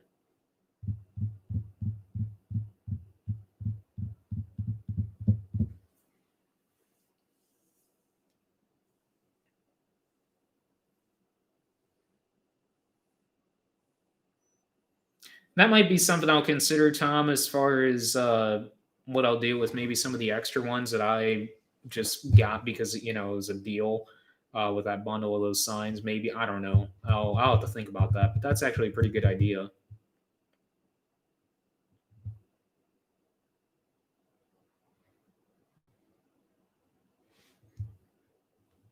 Yeah, that'd be ideal, Paulson. Being able to do that, have your own setup. You know, it would be cool to be able to do our own, even if what's this, like I've said, we're not going to go back to strip tilling, but just being able to do our own blanket dry, as well, because we just have a custom applicator do it, which, you know, they get the job done fairly quick, I should say. You call them up and say, "Hey, I need this field," and plus, we're not giving them like 2 days in advance. We're giving them, quite a bit of days in advance or weeks even, saying, "Hey, here's our spread maps for this spring.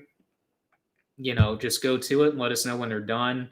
You know, Typically we're never ever really waiting on them ever. So, and even on like the lime and the gypsum and stuff like that, a lot of that they'll get done in the fall. Just the lime really at that point. Gypsum we get done in the spring, but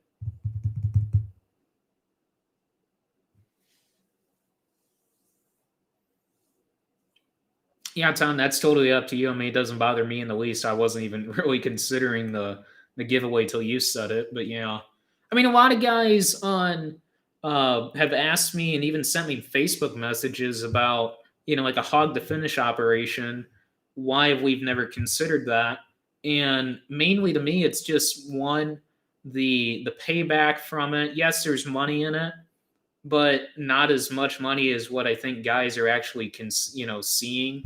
The only big benefit I see with that is the fertilizer aspect of it. But the drawback to that is one, you got to have a tractor and you got to have labor to literally sit there and haul fertilizer or manure, literally, at that point, uh, constantly. And it's just something that I don't want to pay somebody to just sit there or have take hours away from my time sitting there and hauling manure. Yes, there's a huge, tremendous aspect from doing that, but you know, I value my time over that. Some might disagree on me on that, but I mean, it's your operation. You guys have totally different circumstances than like what we have. I just don't want to take time away from my life just hauling manure back and forth nonstop, just you know 24 or 25/8, you know. But you do gain with the fertilizer side of things, so mostly potash at that point. Which that's why a lot of guys do it in our area, just due to our low potash levels.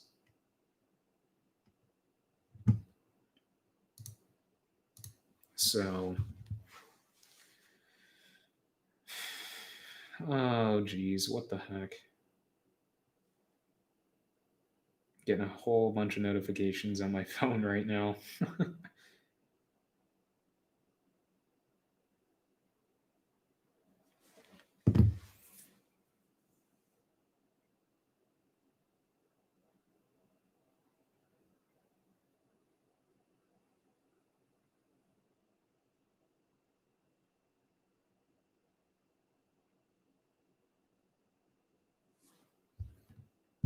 Yeah, it's a pretty good setup, Tom. Is the case 7240 new you got? You guys will find that out potentially tomorrow, if not in Monday's video, just depending on when I decide to release that video. I haven't finished, but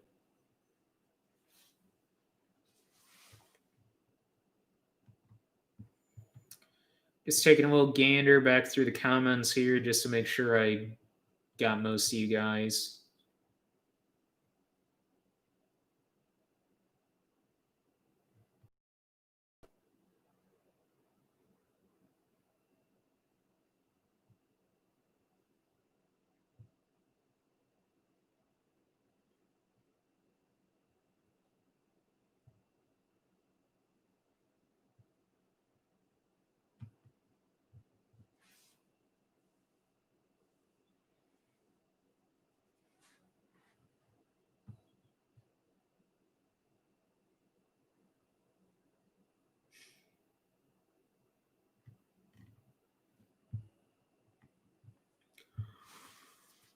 Oh, man.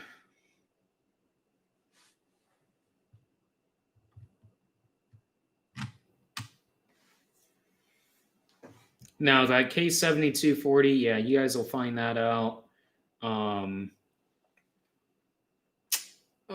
tomorrow more than likely. Just depends on if I decide to finish editing that tonight or not. So percentage of no-till versus conventional till. It's kind of variable as far as take take certain operations and they'll pick and choose. They'll no-till beans, but they won't no-till corn, or some are flip-flopped, which is kind of surprising on that aspect where they'll no-till corn but not no-till beans. Um, as far as an overall trend, conventional till, no till, I would say it's probably about 40 to 60 conventional till to no till, or no till to conventional till. That's actually been trending upwards in the past 3 years, which is kind of surprising. A lot of guys are actually going to no till in our area, so that's really cool to see.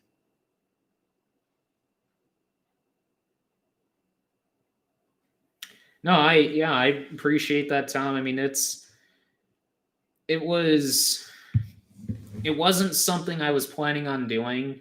This like the YouTubing, well, I should back up. This whole social media ball got started back 6 years ago. Um, we were screwing around in, I think it would have been eighth grade ag class, intro to ag class, and one of my buddies had my phone, and he's like, "Hey, you need to get this new app called Instagram," and that was back like when Instagram was just coming out, literally just coming out. And he's like, "I think you would really like it with um, the pictures you taking." And I was just getting into pictures on my phone and stuff like that with the farm. And back when, I don't know, I had an iPhone 5S, so nothing like the camera that I have on my S20 right now, my S20 Plus 5G. The reason why I just got the 5G is just for the different storage. Um, I have no clue when I would even put a 5G SIM card in here, but besides the point on that, I mean, I look back and see where I've come. I downloaded they downloaded the app on my phone, looked around with it and played with it a little bit. I started doing posts, kind of like what, if you guys follow anybody on Instagram, like the farming pages and stuff like that. I kind of ran my page like that, where I would post my own personal stuff as far as what's going on kind of at the farm, but on a real minimalistic part. But then had people send me pictures on Instagram and just post them. The Then like that, I ran that followers, which kind of surprised me how far I could run that to.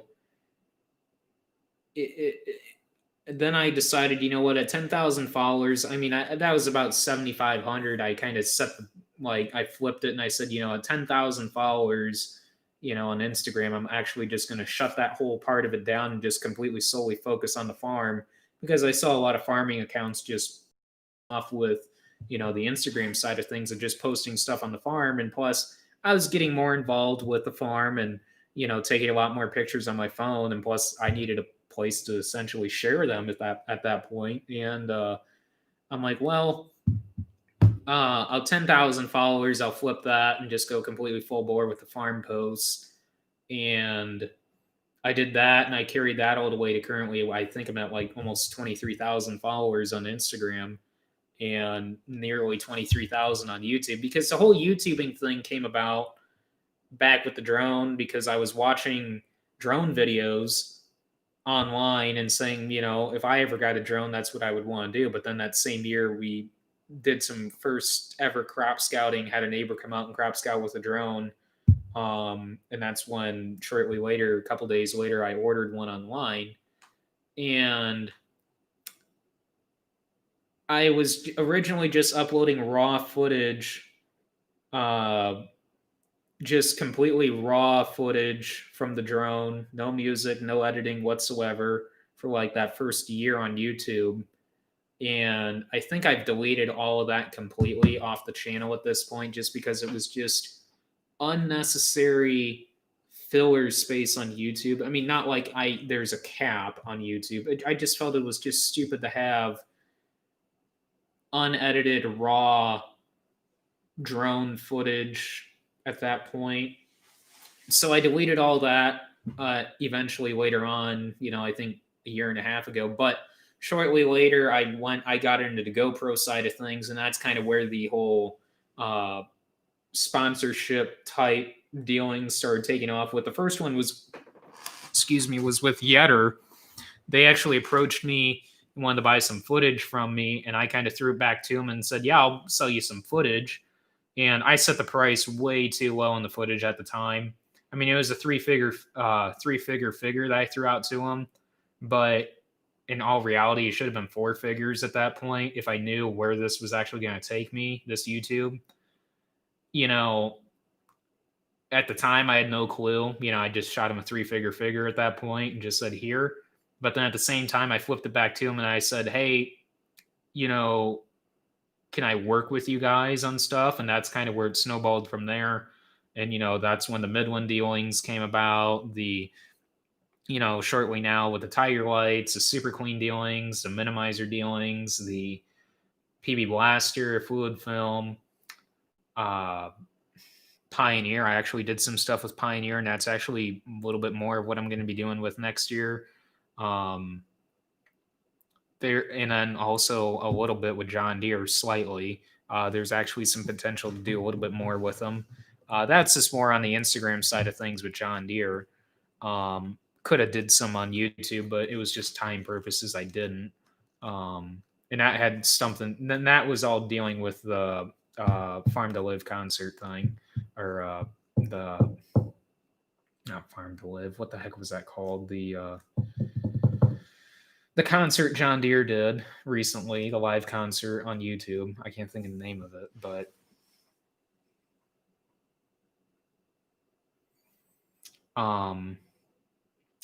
then the GoPro thing kind of took off. I got into editing the videos, and I think it was like the end of the junior year or beginning of senior year, if not the end of senior year, that my friend came to me, and I think that was kind of like when Zach was just really, I mean, he was just right on the verge of taking off as far as, going from 0 to 100 at that point with his videos, views go. I was dabbling a little bit watching how farms work there, and I can't remember. I think I was watching Welkers just mainly due to back then they were just doing the drone videos and the GoPros. And one of my friends approached me. He watched very little of the farming vlogs, stuff like that. He was mostly into the hunting vlogging and stuff like that. And he's just like, "Dude, you need to really get onto this vlogging thing." And I'm like, "No, no, no, no. That's nothing. There's not." I'm like, "The vlogging thing's just not my style. It's just not what I would ever really want to do." And he's just like, "No, I'm pretty sure, these guys are making money doing it." He's like, "I could have swore I listened to this one guy and he's making really good money doing it." I'm like, "What? No, there's not money in YouTube." And dude, that was, 3 years ago.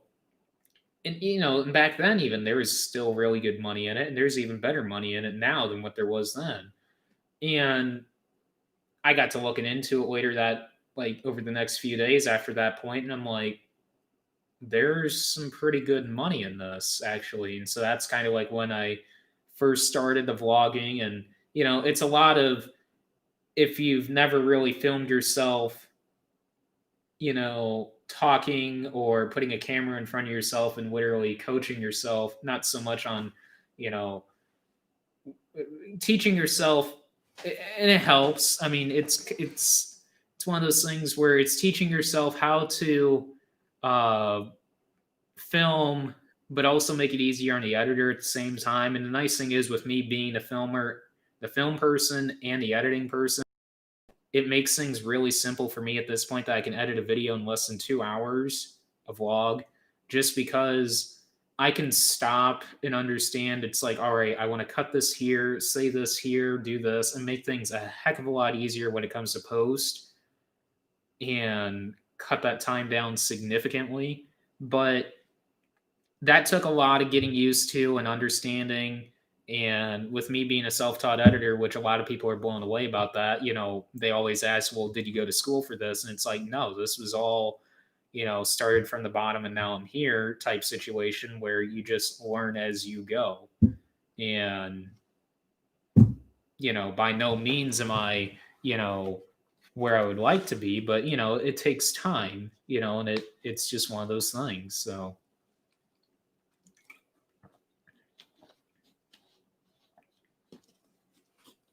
yeah, the farm must go on. Yeah, yeah. I couldn't think of the name of it. I don't know why I kept thinking farm to live. Um,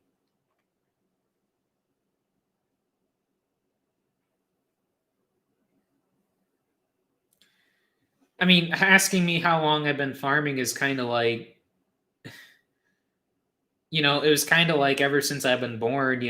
Like even supposedly when I was little, I eaten food and drank farming at that point.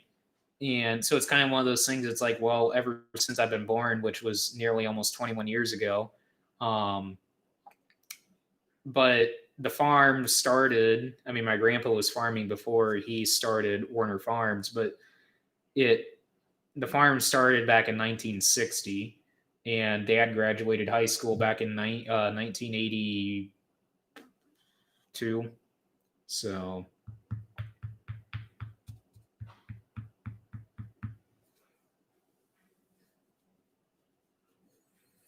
but yeah, I mean, that's kind of how the whole YouTube thing took off. I mean, it's kind of cool to look back and see how it all started and where it's all come and where it's going. You know, I don't just do it for the money. A lot of people say I do, but I wouldn't be doing it if, put it this way, I wouldn't be doing it if I wasn't making a little bit of money doing, it. You got to make a little bit to justify the amount of time that you're putting into it, the amount of money that you're putting into it. I mean, there's a substantial amount of money just between those GoPros. I mean, those 4 GoPros alone, that's $1,600 alone back when they were brand new, you know, and that wasn't all at one shot. I mean, I bought two, and then I bought another one, and I decided to buy another one. But as time goes on, you learn this is the stuff you need. Same thing with the drone business. I did not think that the drone business. I mean, I'm not huge with it yet. I mean, I'm still kind of pretty much part time with that for the most part. Um, but it's kind of like you take baby steps with it. You slowly learn and understand what you need to be doing more of with that. So, what the heck did the dog just do?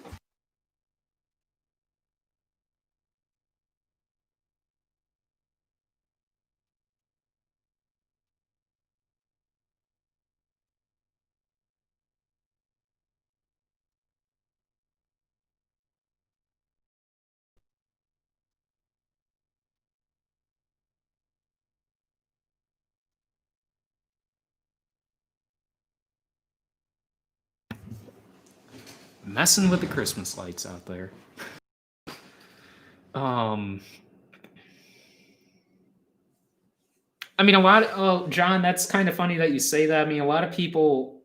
have asked me in like past live streams if I would ever make a podcast and just talk and do a podcast literally. And I'm like, well, that might be something I might consider. I don't know. Maybe in the next couple, it's I got to have a viable audience in order to justify putting time into it, like, you know what I mean? I got to have something established first. I want to get to YouTube. Put it this way, let me get to YouTube to 100,000 followers, then I will start a podcast. I want to have an audience that's there and ready to just, I'm not saying all 100,000 of the followers on YouTube are going to transition into the podcast. I just want to have a decent following. I don't even know if there's even money in podcasting. I wouldn't even care at that point. I mean, I think podcasting would be kind of fun. I listen to some podcasts and stuff. I think it would just be fun to do in general.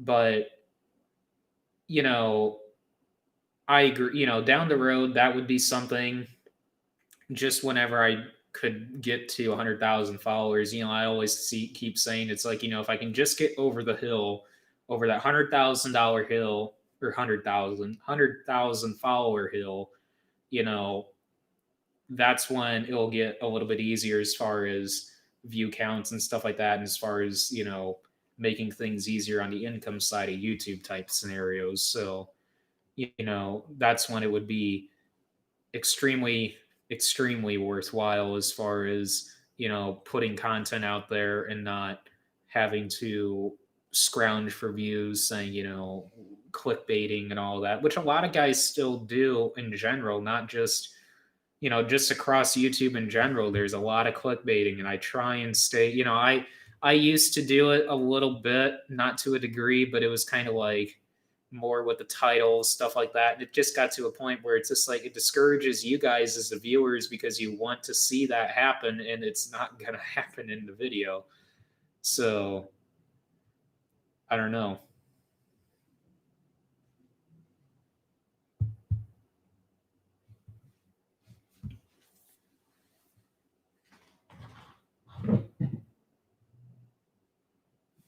I'll have to look that. I'm gonna go ahead and look that guy up right now. Mock on YouTube. I've never actually heard of him.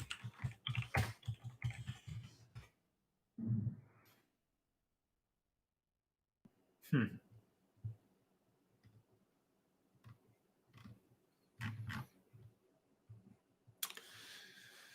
Yeah, down the road with the podcast. I mean, I think podcasting would be really fun. I mean, like I said, a lot of guys have asked me to do it just in the past 5 live streams, and it's just one of those things where I kind of consider the live stream more of my podcasting type thing. Um,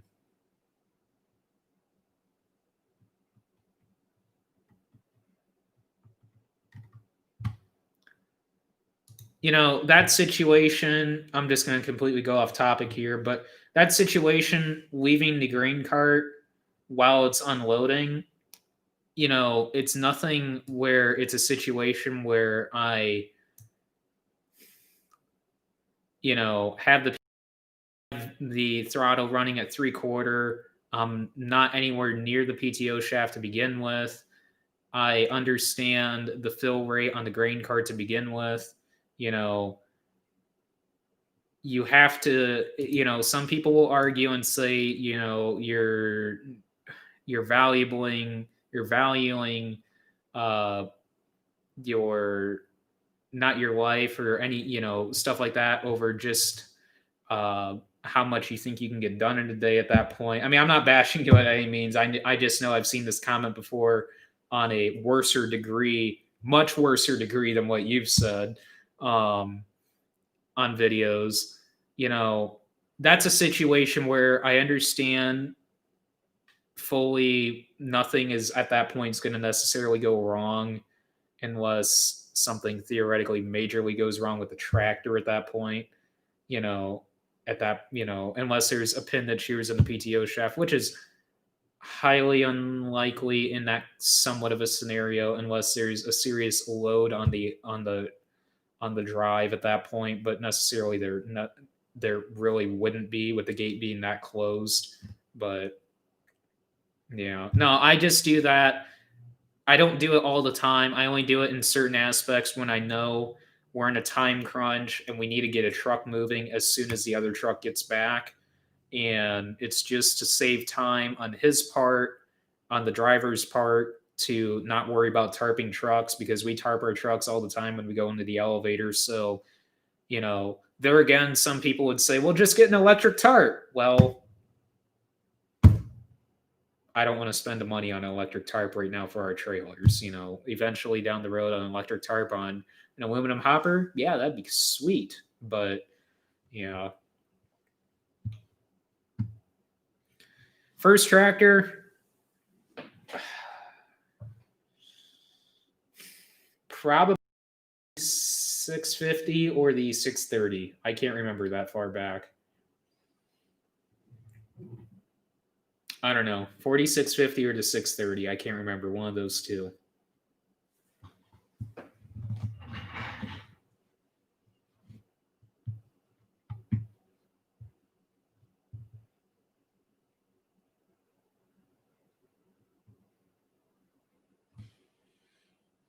Oh yeah, I mean, making $200,000 on YouTube is nothing. I mean, I know YouTubers. I mean, they're far, far, far much bigger than what I am. I mean, they've got millions of followers. They've got like 20 some million followers at this point, closer to 30 by now, more than likely. They're making $25 million a year. And I mean, at that point, there's CPM. I mean, none of you guys might even know what that CPM even means. It has to do with the view ratio for your payout, which I think right now is mine's like 0.007, or 0.007. I think 0.007. I can't remember for sure totally on that, but it's it's uh it's probably closer to $1 on theirs at that point by making $25 million. And it's amazing to think in the future if the YouTube could take off and go over and make quite a bit of views on videos that, you know, I could really do a lot of benefit on the farm with that. And that was the, when I started making money on YouTube, that was my whole goal with the YouTube, to funnel everything I like essentially profit off the YouTube back into the farm, whether that be through, buying land, buying equipment, buying stuff for the shop, tools, just stuff to overall improve the farm, 7 ways to Sunday, you know, any aspect I see that, isn't high on the priority list, but if I could chomp away at those little priorities that would make a bigger difference on the farm overall, that I see it. You know, Not saying that land's a lower priority. Land's always a priority whenever it comes about. If there's a piece of ground that comes up for sale next to you, that's top of the priority list immediately. If it's put it this way, if it's financially feasible as far as the right price, or at least somewhat in the price range, uh, suitable to put an irrigator on it in the long term, butts up against a piece of ground that you already own, or just a viable piece of ground that you could see expanding off of it of in the future. It's just one of those things. So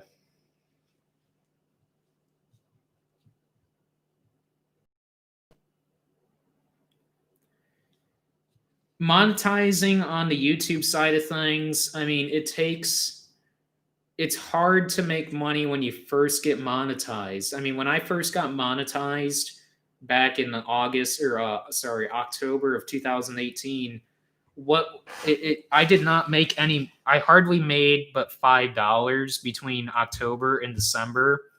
But see, December, literally, my channel miniaturized blew up with the combine, mostly with the 170,000 views I got from the auction video. And at that time, I only had 5,000 followers on YouTube, which is nothing.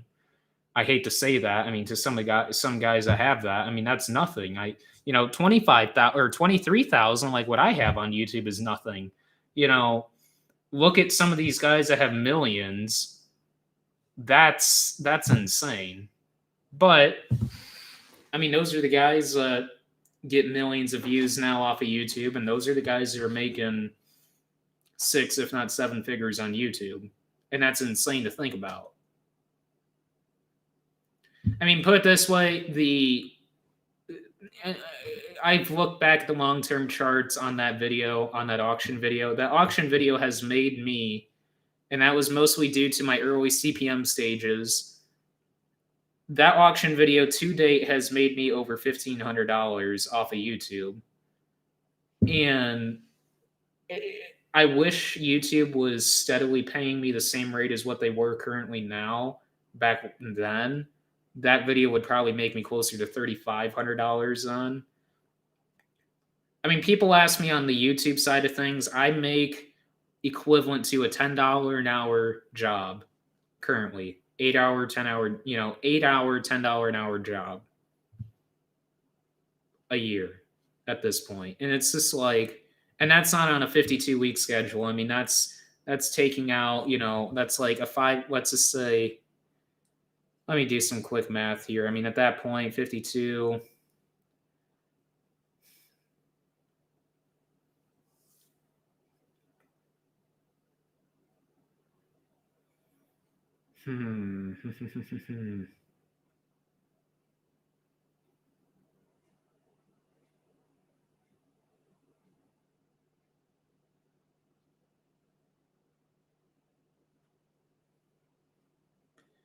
Give or take, it's like a 10-hour.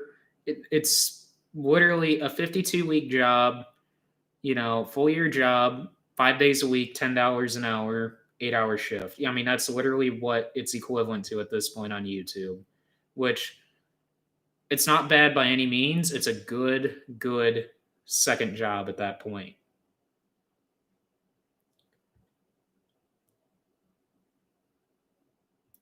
It takes time, and that's what I was really struggling with, and I wish I understood the patience back then like I do now with the monetizing. And I still, like, let's just take for example, and I'm not bragging by any means, I just want to explain to you guys like what kind of earnings you get on YouTube. It's YouTube has literally changed the algorithm as far as the CPM goes, as far as get to make certain amounts of money, which I didn't these videos and saying, man, these videos only have this amount of views and money from. This has never happened before. 4650. Let's just take for example, I'm trying to find analytics right here. So I can't show you this because I can't do the dual screen on YouTube Live Studio, but I can do it if I had OBS working. But my internet is not fast enough to do OBS. So revenue on, how many views does this have? So it has 51. All right. So this has 6,000 views. This video has 6,000 views. And if you guys want to watch this video, the video is called We Broke the Excavator, which I was hoping it would get closer to 10, but they're land clearing videos. It's a toss up, and plus the thumbnail wasn't that great, so you just deal with it. It's just one of those things I just had to deal with. It's not a big deal.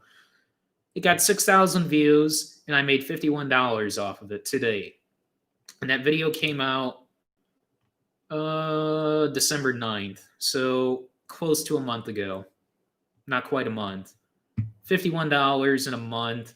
I mean, let's just figure on 25 days. God, Gotta put my new password in. I've got my Pioneer email on my phone now, and I gotta have a certain high level security password on my phone now. I don't like it. I wish I could just have the swipe like I had on my phone, but I had a swipe pattern unlock, not just, your standard swipe, just unlock, but just like a swipe pattern on the Samsungs. And now with having my Pioneer Corteva email on here, I got to have a higher security threat because, I got to all the viable information. There are some pretty private emails on here, but there's, you know, uh, certain ones that I just laugh at and say I got to have a high risk or a high security password for this. But anyways, 25 days over $51. I'm making 50 cents a day on that video, and you divide that by 10, 100.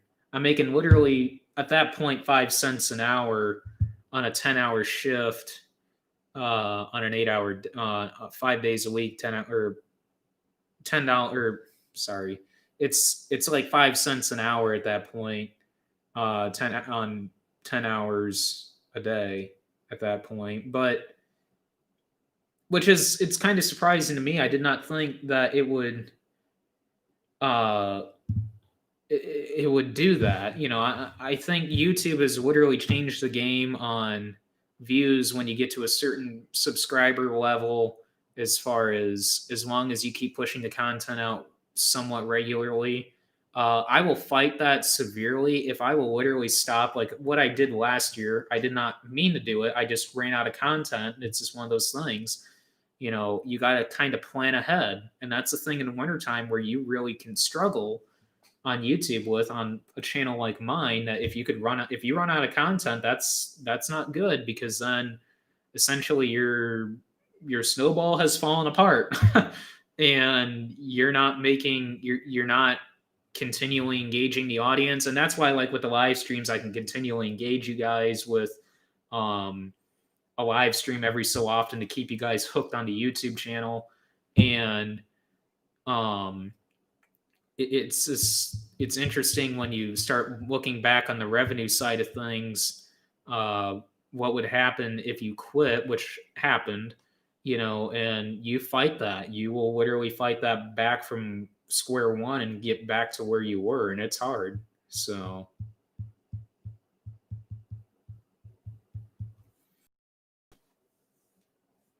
I really appreciate it.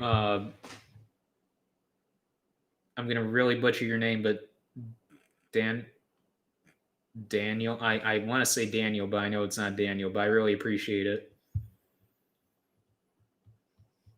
We've got a 1770. Hey, I really appreciate that, Tom. Really appreciate it. That is awesome. We've got a 1770 16 row. It's late 90s planter. So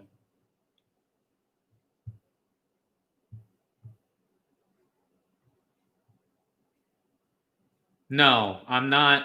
Again, I literally just said that we were discussing YouTube earnings, and it's talking about how, what you can actually make on monetize. And I was discussing, I was shocked about the earnings that I'm getting on what little views we've had, like what little views I've been having, as far as, on some of these lower viewed, what I consider lower viewed videos, like a 4,000 viewed, like let's just take for instance this 4,000 viewed video that I just put out recently that has almost nearly $30, which back when I only had 2,000 views, or 2,000 subscribers, that would have never happened. I mean, I'm just amazed at what YouTube's algorithm has done. That was just a question that somebody has asked about the YouTube profit wise, thing. I mean, you can take it as bragging. I'm not bragging whatsoever. I wish they were actually surprisingly higher, but it's if you stretch those views out, let's just say you put a zero behind some of these, like let's just say like this one that had 13,000, you put a zero behind that and take that and multiply that out with the CPM range. It's amazing, like what kind of money you can actually make on YouTube. I mean, it's amazing to me, but But I mean, some of you guys might take this as bragging, but this is not me bragging whatsoever. I'm just discussing because this has been a question a lot of people don't quite answer a lot is what they actually make on YouTube. And it's getting to the point where it's actually becoming uh, really fun in watching these videos, how they perform. So, because some people just consider this a job and say, well, I got to make another YouTube video. No, I like it. It's actually really fun, especially stuff like this with the live stream, being able to engage with people, you know, with you guys directly. It's so fun. Comments like what we've been having all night right now, the past 2 hours and 15 minutes going on here, almost 2 hours and the one-to-one contact with you guys is what means the most, and hearing what you guys feel, what you guys like and dislike about the YouTube, or stuff that you guys want to see different, or stuff that you guys are excited about seeing on the farm. It's amazing to me. you know Taking it back again down memory lane, 5 6 years ago, I never would have thought that I would have been making videos on the farm and people would actually be interested in them. It just amazes me. But you look at today's day and age, it's not uncommon, and it's really cool. It's really cool to see this.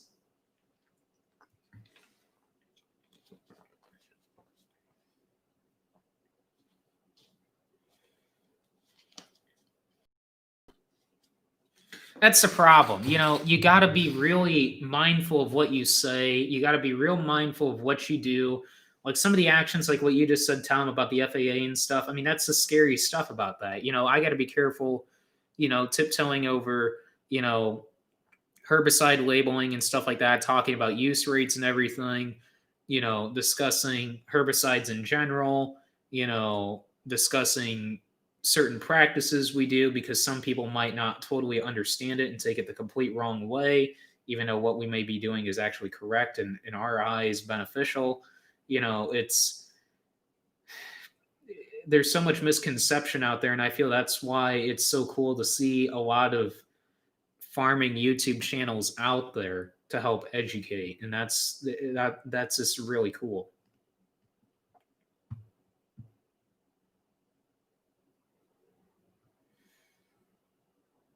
I guess the thing is, you know, a lot of people think farmers are rich, and that, in a way we are in the land, as far as, if you put a value on the land that we have a decent amount of money, but we're essentially bank poor at that point. It's one of those things where we work for our money just like anybody else does. And the YouTube thing, I just started up just because originally I just thought it was cool to do the drone videos. Like I just discussed about the whole timeline of the YouTube channel, and talking about uh, explaining how I got into vlogging and understanding that there is actually money in doing content creation like this, and understanding that this is a good way to help give another income source to the farm. Because I mean, a lot of things have come about in recent years with the grain markets and stuff like that, especially, like I talked about earlier, with them not being so much supply demand, more politically related, in that how it would be nice to help diversify farm income in general across the board for everyone. And hence, that's why we've been selling seed for 30 years. Well, over 30 years, sorry. This would either be year 31 or 32, looking back on it. And, we're also adding on with the Logan Ag business. And also, what we've been doing is selling cover crop seed the past few years. And also now, YouTube isn't essentially part of the farm, but in my eyes, it is essentially, as it becomes bigger and bigger and bigger, with an added revenue source for the farm to help fund the farm even more, to be able to do more things on the farm. I mean, some of you guys might not even see this and say, it's not, depends on how you look at it, but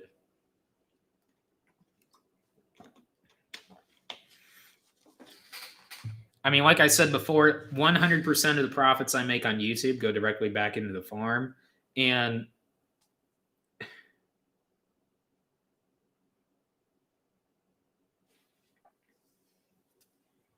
no, I totally understand you there, Novak, because if I don't want to butcher your name by any means, but if I said that wrong, I'm sorry. But no, we run a custom harvesting business as well. I mean, we do 1,000 acres of custom harvesting, and then we also do 90 acres for a neighbor that we custom farm for completely start to finish.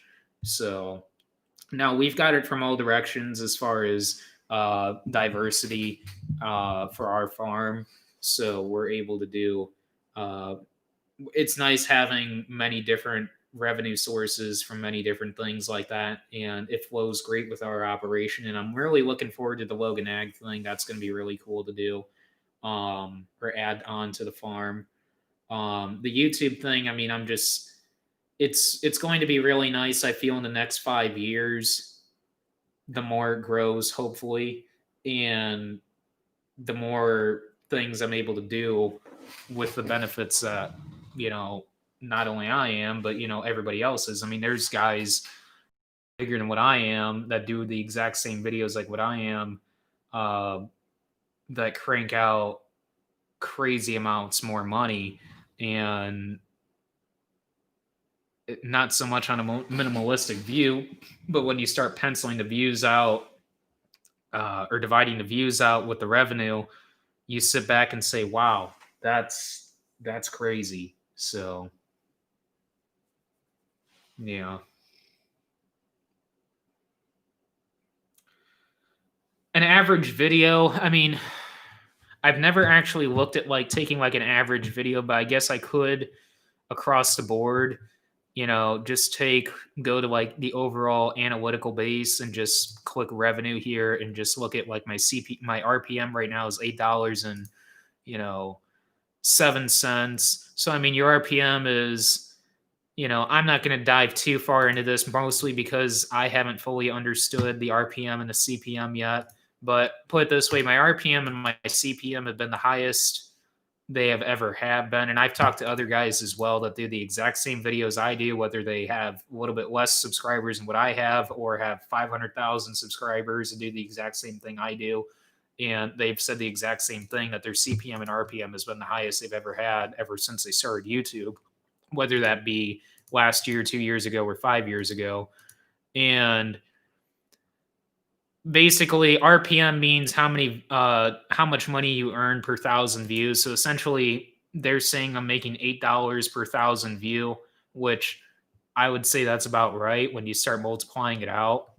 When you take 3,900 views times 807, I mean that's 3,900 times $8.00. I mean, they're basically saying 3.9 times $8.07, you're making about $31, which currently right now that 3,900 viewed video is at $25. Yeah, it's pretty close. I mean, it's a relative estimate, but like this is an average across the board. But CPM is at like $16.10, which it's saying right here, playback based on CPM means effective playback based cost per mile, and tells you how much advertisers paid per thousand monetized playback. So essentially, I'm making 50% of what YouTube, I'm getting 50% of the paycheck that YouTube actually gets from these advertisers, across the board. But when you factor it out, it's on a per thousand view level. So it's pennies on the dollar. But when you start multiplying the views and, like I just said, it's amazing how YouTube can impact stuff. It's amazing. And the revenue thing is constantly changing. I mean, tomorrow, a lot of us YouTube, a lot of us YouTubers that a lot of you guys know, and follow on the ag side of things. We're pretty much mostly in a, pretty close knit circle. We talk to each other a lot, and the one of the things we were talking about was the revenue side of things on uh, during the pandemic, basically during 2020, the quarter two and quarter three side of 2020. And so basically from from April to about late July, early August. And it was RPM and CPM, if I'll just take it to that level, were pretty much half of what they were. And it was really, really hard on YouTube on money wise. I mean, it's just like, it's kind of like playing the stock market. You don't know what you're actually going to get every day. And it's just kind of one of those things where you just take it as it is. And you can't control that. It's one of those things that you cannot control. So it's hard, but it's just one of those things where you don't need to do too much to put in, you don't need to put too much into it to get a lot out of it, it seems like anymore now. So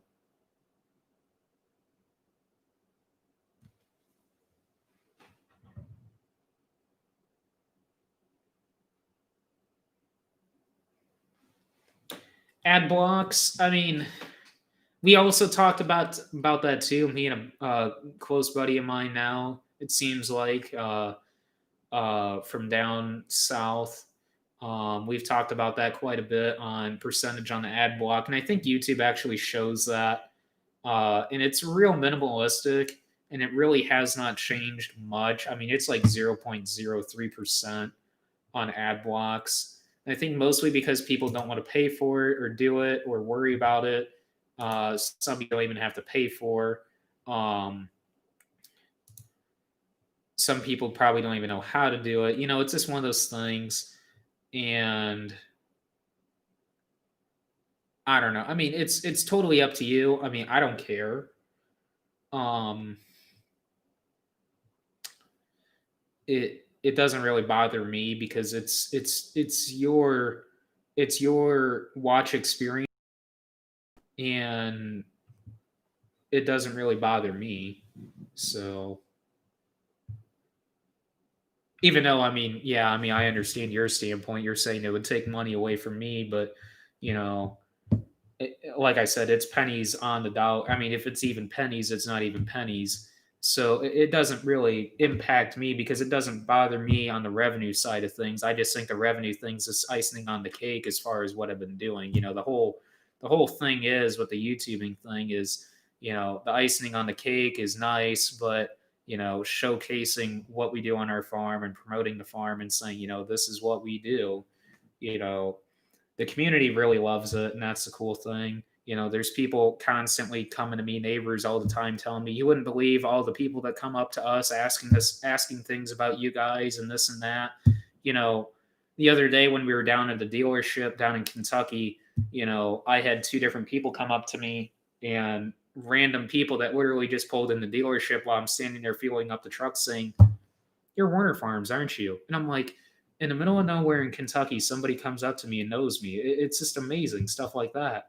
And it's just amazing the viewership audience. Like, I know we had somebody in here, he might still be in here, I don't know, earlier in here from Scotland. It's unbelievable the amount of reach YouTube gives you. And it's awesome being able to talk with you guys like this directly. This is the closest thing I have to chatting with you guys directly, which is really cool. So,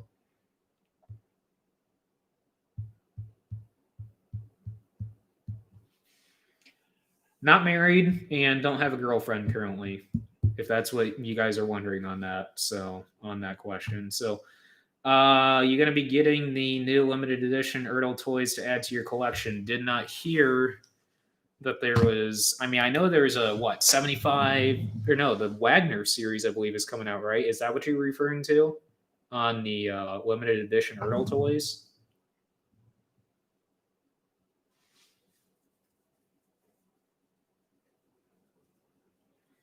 Yeah, we figured that out big on or big stud on this year about cleaning sensors and getting that done. So that's kind of like a ritual of mine now, making sure sensors are clean and calibrating now all that. And going to the RCU address is like what you just said on 53. I think it's 53 or 54. I don't think 55, but I believe it's 53 or 54. Yeah.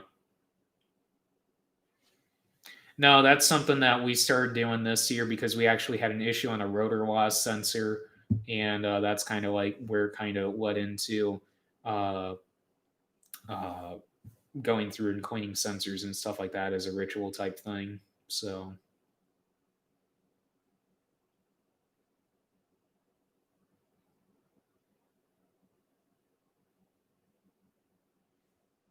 that TV, I believe it's like a 55, 55, 50, 55, and it's a Samsung Ultra HD TV, just 1080. It's nothing fancy.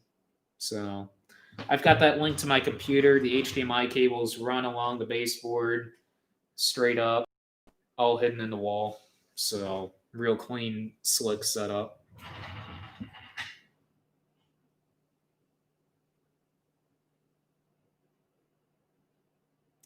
I actually have not heard of Funk Hybrid Seeds, but I think in the last live stream somebody mentioned something about Funk Hybrid Seeds, asking if we ever bought a Funk Hybrid. I don't, as far as I know, I believe that's a what? I think from what I heard in the last live stream, that's an Illinois seed company, private seed company, not private, but um, seed company from Illinois, I believe.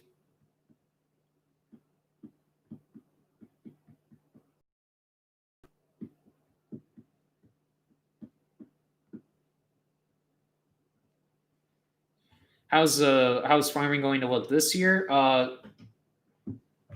It all. I mean, it's interesting on a lot of aspects. As far as right now, we're kind of in a drought, and it's kind of weird. Me, a lot of you guys probably hearing that, but we are in a drought for the most part.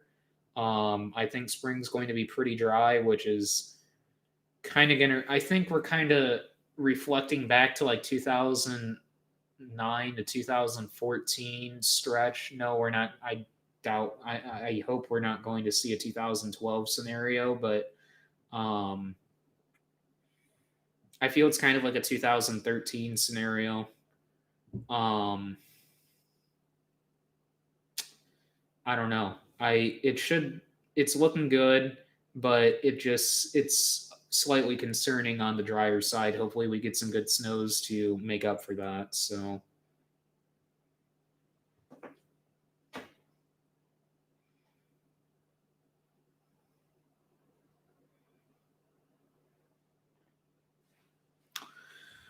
well, we'll run this live stream from now till about 10 o'clock, just depending on how things go.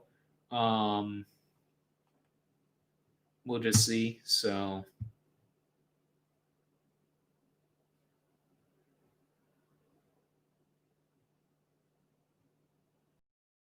uh, just going back through the comments here real quick.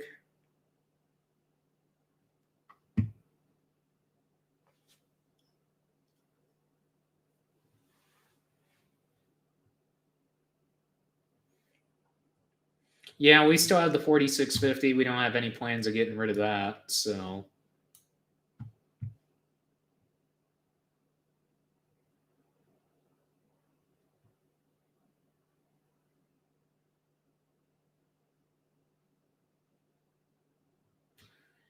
that would be something I'll consider doing. I actually made a video on how to drive the 9400T, I believe.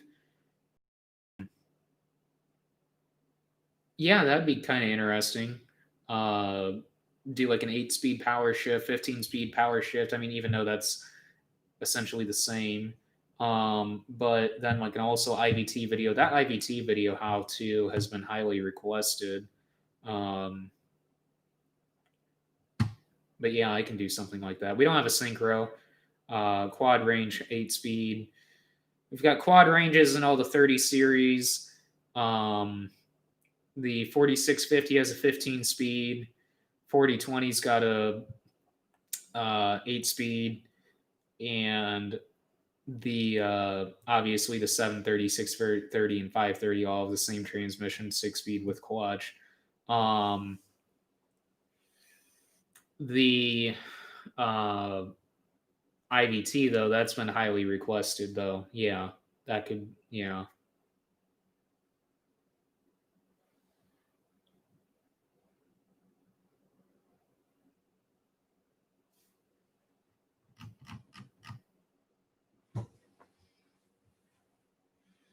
Hey Charles, I really appreciate that. And yes, we actually do have snow.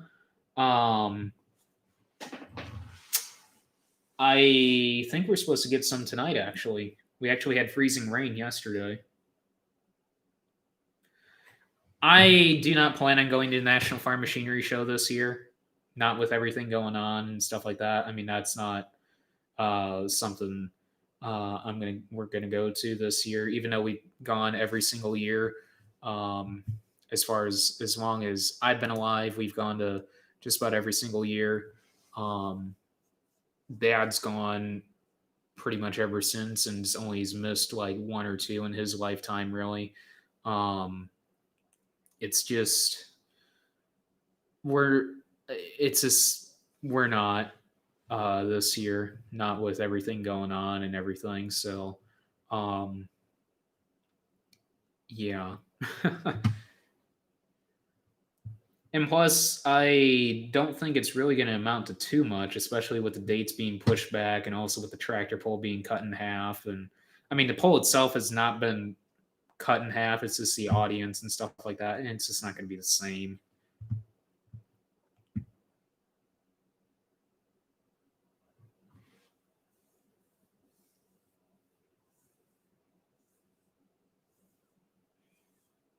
Do I do speaking engagements? Is currently no.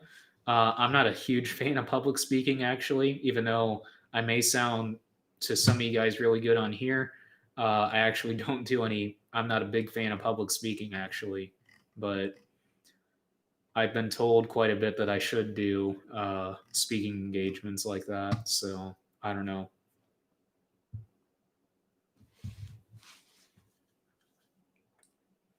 Glad I put my phone on silent and I got all these notifications on here. My goodness. Most of them are from Snapchat.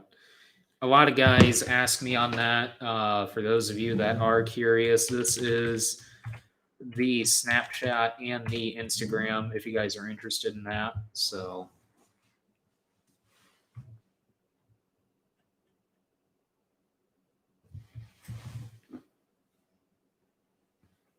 yeah, that's really discouraging where they said it. I wish they would just flat out cancel it completely instead of pushing it back like that. Um, I don't know. Never been to Husker Harvest Days. I don't know. It might be something I wouldn't mind going to it. It's kind of just like another farm progress show in my opinion. Um, but wouldn't mind going and seeing it someday.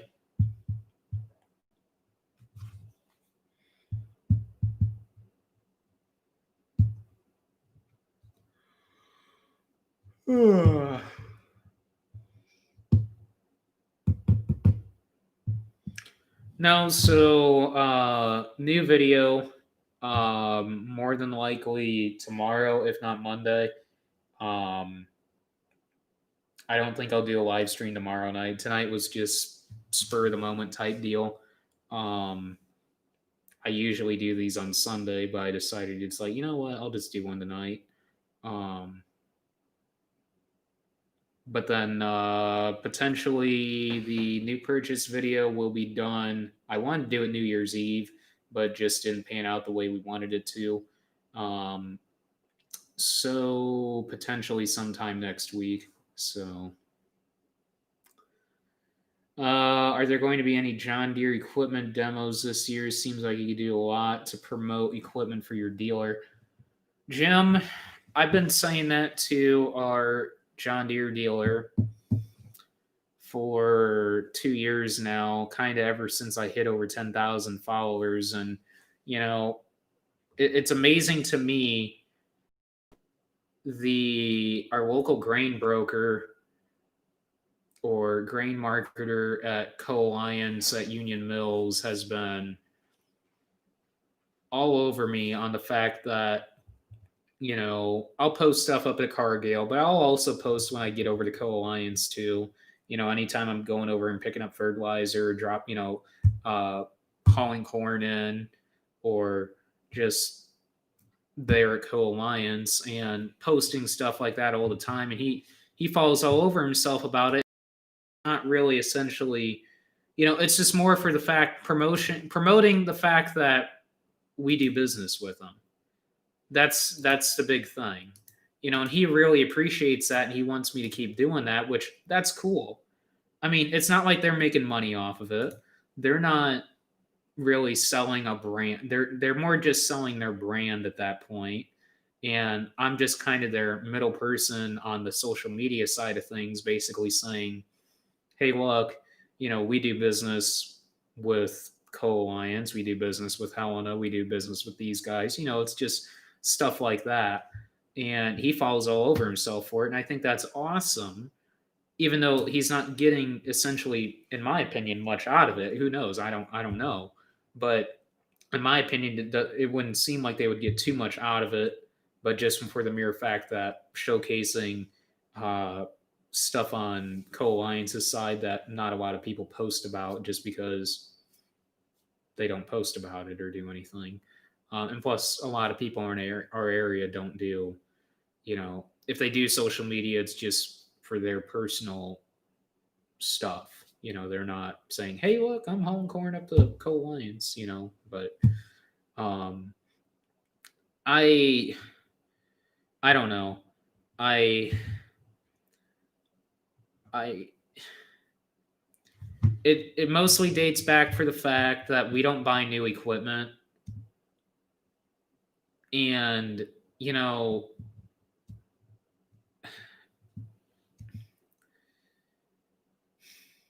the buying new equipment type scenario, in my opinion, does not make sense for me, even in the future. I mean, unless YouTube decides to, like I've always said, if YouTube ever decides to crank out a boatload of money, then I would consider buying new equipment. But new equipment is just so far out of the financial realm, it's not even funny.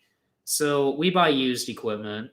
So that sets us back a little bit on the totem pole list. I feel, being, dealing with the salesman that we deal with, it's like we're on a totem pole type scenario, which is really sad in our scenario. In that scenario, it's just kind of like, oh, I've talked with other people throughout John Deere, and some of which are higher level than who I've, as far as a salesman goes, and they're like, essentially, a customer should be treated equally as far as whether or not you guys are just buying parts in general, or you're buying parts and new equipment, or this and that. And it's just kind of one of those things where it's just like, I feel like it's like we're on a totem pole, and new equipment, and buy new equipment and we buy used, that sets us back a little bit. Then, since we don't buy a lot of used equipment from our dealer to begin with, and we buy stuff at auction, that sets us back. And we buy parts, so that kind of keeps us at that level, instead of us just buying parts and that's it. You know, I feel like we're kind of towards the bottom on that kind of list with the demo scenario, but it's kind of like I've tried explaining this to our dealer, and I'm like, well, service promotion, as far as what, like, I want to do business with you guys, kind of goes both ways. I want to work with you guys. I want to buy used equipment. Just find me something that I would want, because a lot of times there's just not something there that we want. There's scenarios like that. And then there's also, you know, grumblings on price, dealing with dealers and stuff like that. So, but then you got that scenario, but that's minor. But, you know, it's just kind of like that goes both ways as far as service goes. Yes, I'll scratch your back, but you also got to scratch my back in return in that scenario.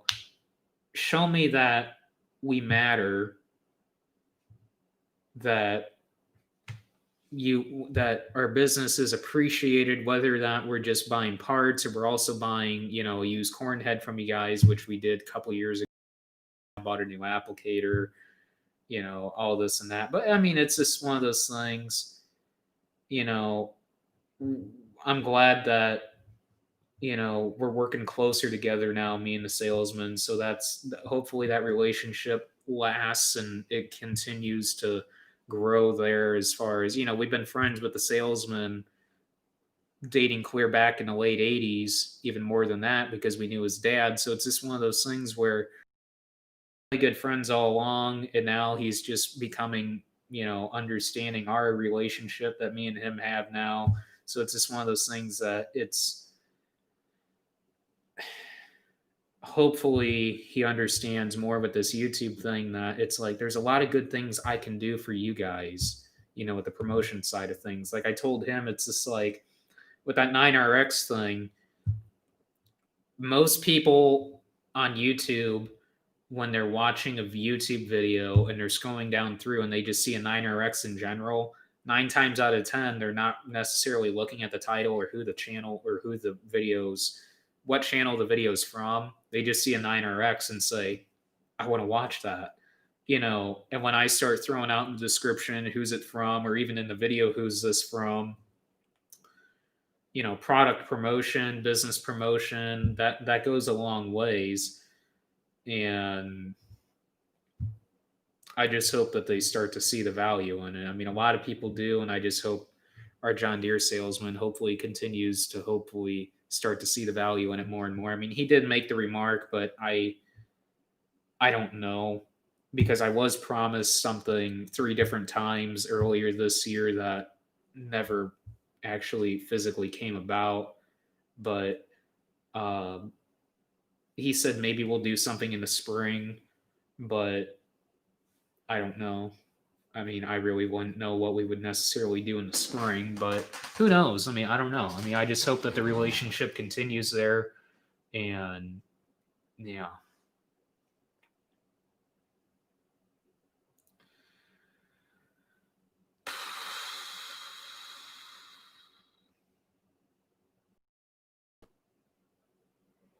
I mean, that's exactly like what our salesman said, because he goes like, I really don't necessarily see myself selling an X9, he said, because he's just like, the guys that buy equipment every single year, every 2 years, and are trading combines off every 1 to 2 years, you know, exactly. Even at 3 years, an X9 1100 is just as much as a brand new S790. So that's exactly what exactly where I was going with it, or what I was saying that the salesman was going with.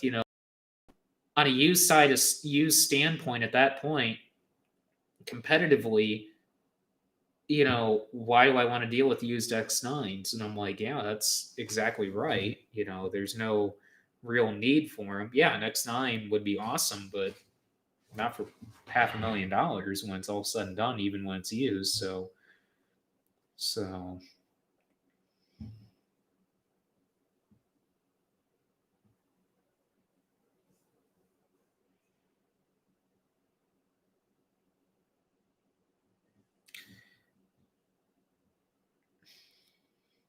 it's kind of it. I mean, put it this way: behind the scenes, I could have. And I'm not trying to brag or anything at this point. I mean, it's interesting what actually will come about as time progresses, Mark. I mean, even on your channel, I know you'll get these opportunities as well. Um, there's a Gearinghoff dealer, kind of 30 miles from here. We were just literally last day of corn, and last day of our corn. We had one more day of custom harvesting, and he wanted to know if he could bring out a Gearinghoff Rotodisc 12-row folding corn. No, not a Gearinghoff. He was a Gearinghoff and Capello dealer, and wanted to bring out a Capello, or if I'm even saying it right, Capello or Capella, 12-row folding corn head, because I know I got crucified in the last live stream about how I say McDon. You know, it's not McDon, it's Mac Don, and it's just like, oh my goodness. But uh, they wanted to bring on a 12-row folding corn head, and I said, well, I would absolutely love to do that, try one out, but I'm like, we're like finishing up in corn within 2 days. I'm like, I'm really sorry. I'm like, we're just not, it's not going to pencil out. But he wants to do it this fall, so we'll just see how that pans out. Maybe that will happen. I don't know. I'll stay in touch with him on that. But so that was the plan, to replace the sprayer this winter, till this deal that came about that essentially turned into a ×2 deal, which I'll explain in the video when it comes out, hopefully later this week. But the sprayer was going to get replaced. We were working on an R4045 with our dealer that had a used one. Personally, I think, or in my opinion, Dad wasn't really totally sure on the price as far as where they fell in, as far as, their price that they had this sprayer listed at, with the hours it had on it and everything it had and didn't have. So more so that it didn't have, which was kind of a head scratcher to me, that I was kind of like, that the price is way too high. I felt they were a little high. They were pretty high they were a little bit on the high side, especially with it. It's from a larger operation in the area, not quite in our area, but more on the northern eastern side of Indiana. And it was going to have 2,700 hours, 2,650, 2,700 hours when it's all said and done. And I think when I just looked recently, he told me originally it was going to have 2,650 when it was all said and done. And I think what they have it listed at now is 2,754. And I mean, I haven't talked to him about it recently, just because I think he knows, because he follows me on Facebook, what we've done. And I think he understands that, yeah, they're not going to want to buy a sprayer now since they did that, which it's true. We're not in the market for a sprayer anymore. Since we did what we did. Yeah, they have it listed at 2,745 hours. And it's a 2017. And in my opinion, they were on the high side to begin with, because one, it doesn't have floaters, no receiver, no activations on the monitor. It does come with a direct inject system. I think, obviously, 120 foot boom, 135 gallon direct inject system, which is nice. 3.8, and see the tires. They don't show the tires in the picture. They just show it with the floaters on it, which, they just went over to their farm and took pictures of it, and they just so happened to have the floaters on it, which, no floaters, which that was a big thing to me. It's just like, man, no floaters. That's kind of a big, you really would want floaters. But at least for our operation, we would want floaters to rotate out to. But they say the 380 105 R50s, which are the really nice tall tires, are at 35 to 40%. And plus, you don't know if they're Michelin, Firestone, or Goodyears. Personally, I would kind of want to lean towards Firestone and Michelin. I don't really want to buy a sprayer with Goodyears on it. We haven't had good luck with good for a year tires. So, that's kind of where, even if we didn't do this deal, I don't know if we would have done the sprayer deal with them. I don't know, just because 2,700, and I mean, originally it was only going to, the ending hours was going to be 2,650 when the operation was done with it for this year. And the sprayer was going to be available in February. We were told. 2,650, even at that, is a lot of hours for what we would want to step into. Personally, I'd like to step into something with about between 15 and 2,000 hours per, closer down to like 15 to 1,750, if not 1,800 hours. Just because, the acres we can cover with 120 foot boom, but not just for the acre aspect, but more just because we're wanting to go to tram lines and beans with a 40-foot applicator and 40-foot bean planter in 15-inch rows. So 120-foot boom sprayer just makes the world a heck of a lot easier at that point. So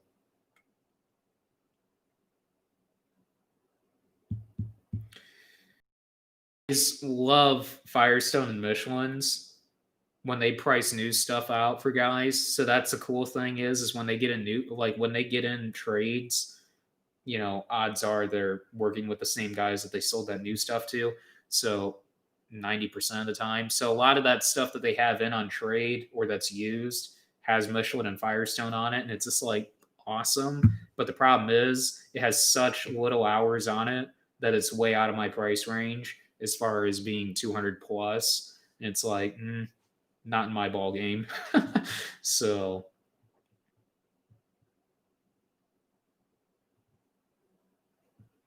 hey, Tom, I really appreciate it and really appreciate you tuning in.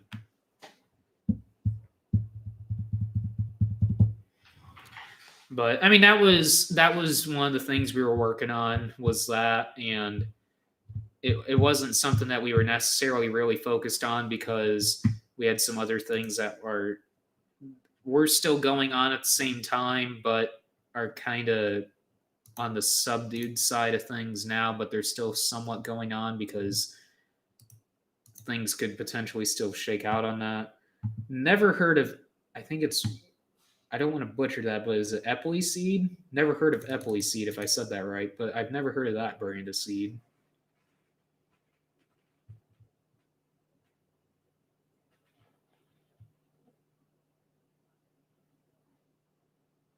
That's cool, Ryan. That's awesome. Yeah, new equipment has definitely not gone down in price. See, the way I was looking at it with that 2017 R4045 is that with the necessarily mostly on the year aspect with the hours is what I was looking at as far as depreciation goes, and the dealer just didn't have it, in my opinion, quite at the level that I think it should be valued at with everything that it doesn't have. Um, but personally, I would rather have like an R4038 with 120-foot booms and 1,000-gallon tank. Necessarily, we do not need an R4045, something of that size. Um, Direct inject system would be nice. But see, the problem is, and I think it's in our best interest that we wait a couple more years, anyways. There's nothing wrong with the sprayer setup we've got. It's just aging, and it's just getting to the point where it would upgrade. So that would happen in the next couple more years now. So kicking that can down the road farther. But I can guarantee you the next thing that we will be doing is a sprayer eventually, but that's a couple more years down the road now after what we've done now. But I'm more thinking on like the R4038 side of things. Just from what I've talked with guys that have run 4830s and switched to R4038s and with a direct inject system for sure, just knowing some stuff that we can experiment and play with that with now. And looking at the hour range that we would want and depreciation wise within the next 2 years, at a 1,500 to 1,800 hour sprayer, depreciation wise in the next 2 years, those sprayers in that hour range will be more in our price range then. Theoretically, as long as depreciation stays its course as it should, it seems like. So I don't really see anything disrupting depreciation in the next couple of years, really. So, but I mean, that's just my outlook on that. So,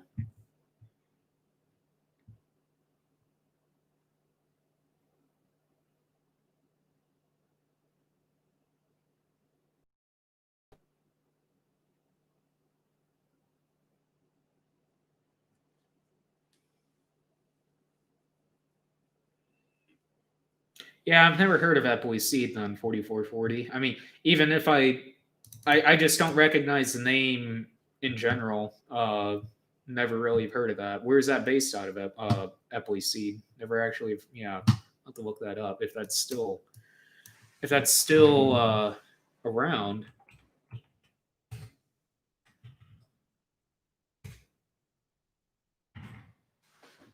Oh, Iowa.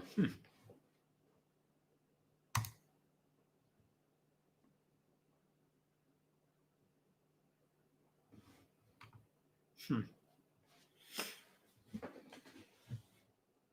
Shell Rock out. Yeah, yeah, that's pretty cool. I'm guessing it's just like a regional seed company.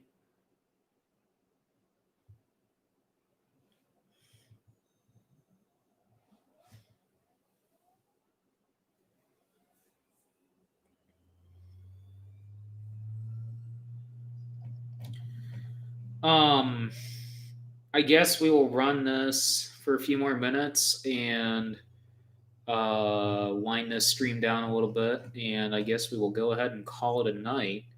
Um, Next video will be coming out tomorrow, if not Monday.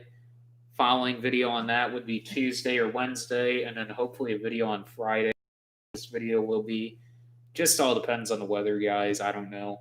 Um, we'll just see on that. As far as future videos beyond that, I don't know. I'll try and make sure I don't run out of content here for you guys, which I shouldn't, but it really all just depends on the weather. So I watch market to market a little bit, not as much as what I probably should, but I don't watch it too much. So, anyways, I guess we'll go ahead and end it here. Next live stream, I'm guessing next weekend. Maybe I'll try and keep you guys posted on that in the community tab. I don't know. I'll keep you guys posted there. And yeah, so, anyways, thank you guys for tuning in this evening. I'll do my best next time to answer any of your questions I didn't get to in this last 5 minutes and in the next live stream. So, anyways, thank you guys for tuning in. Happy New Year. I know that's a couple days late, but Happy New Year. And I will catch you guys in the next live stream. Thanks for tuning in.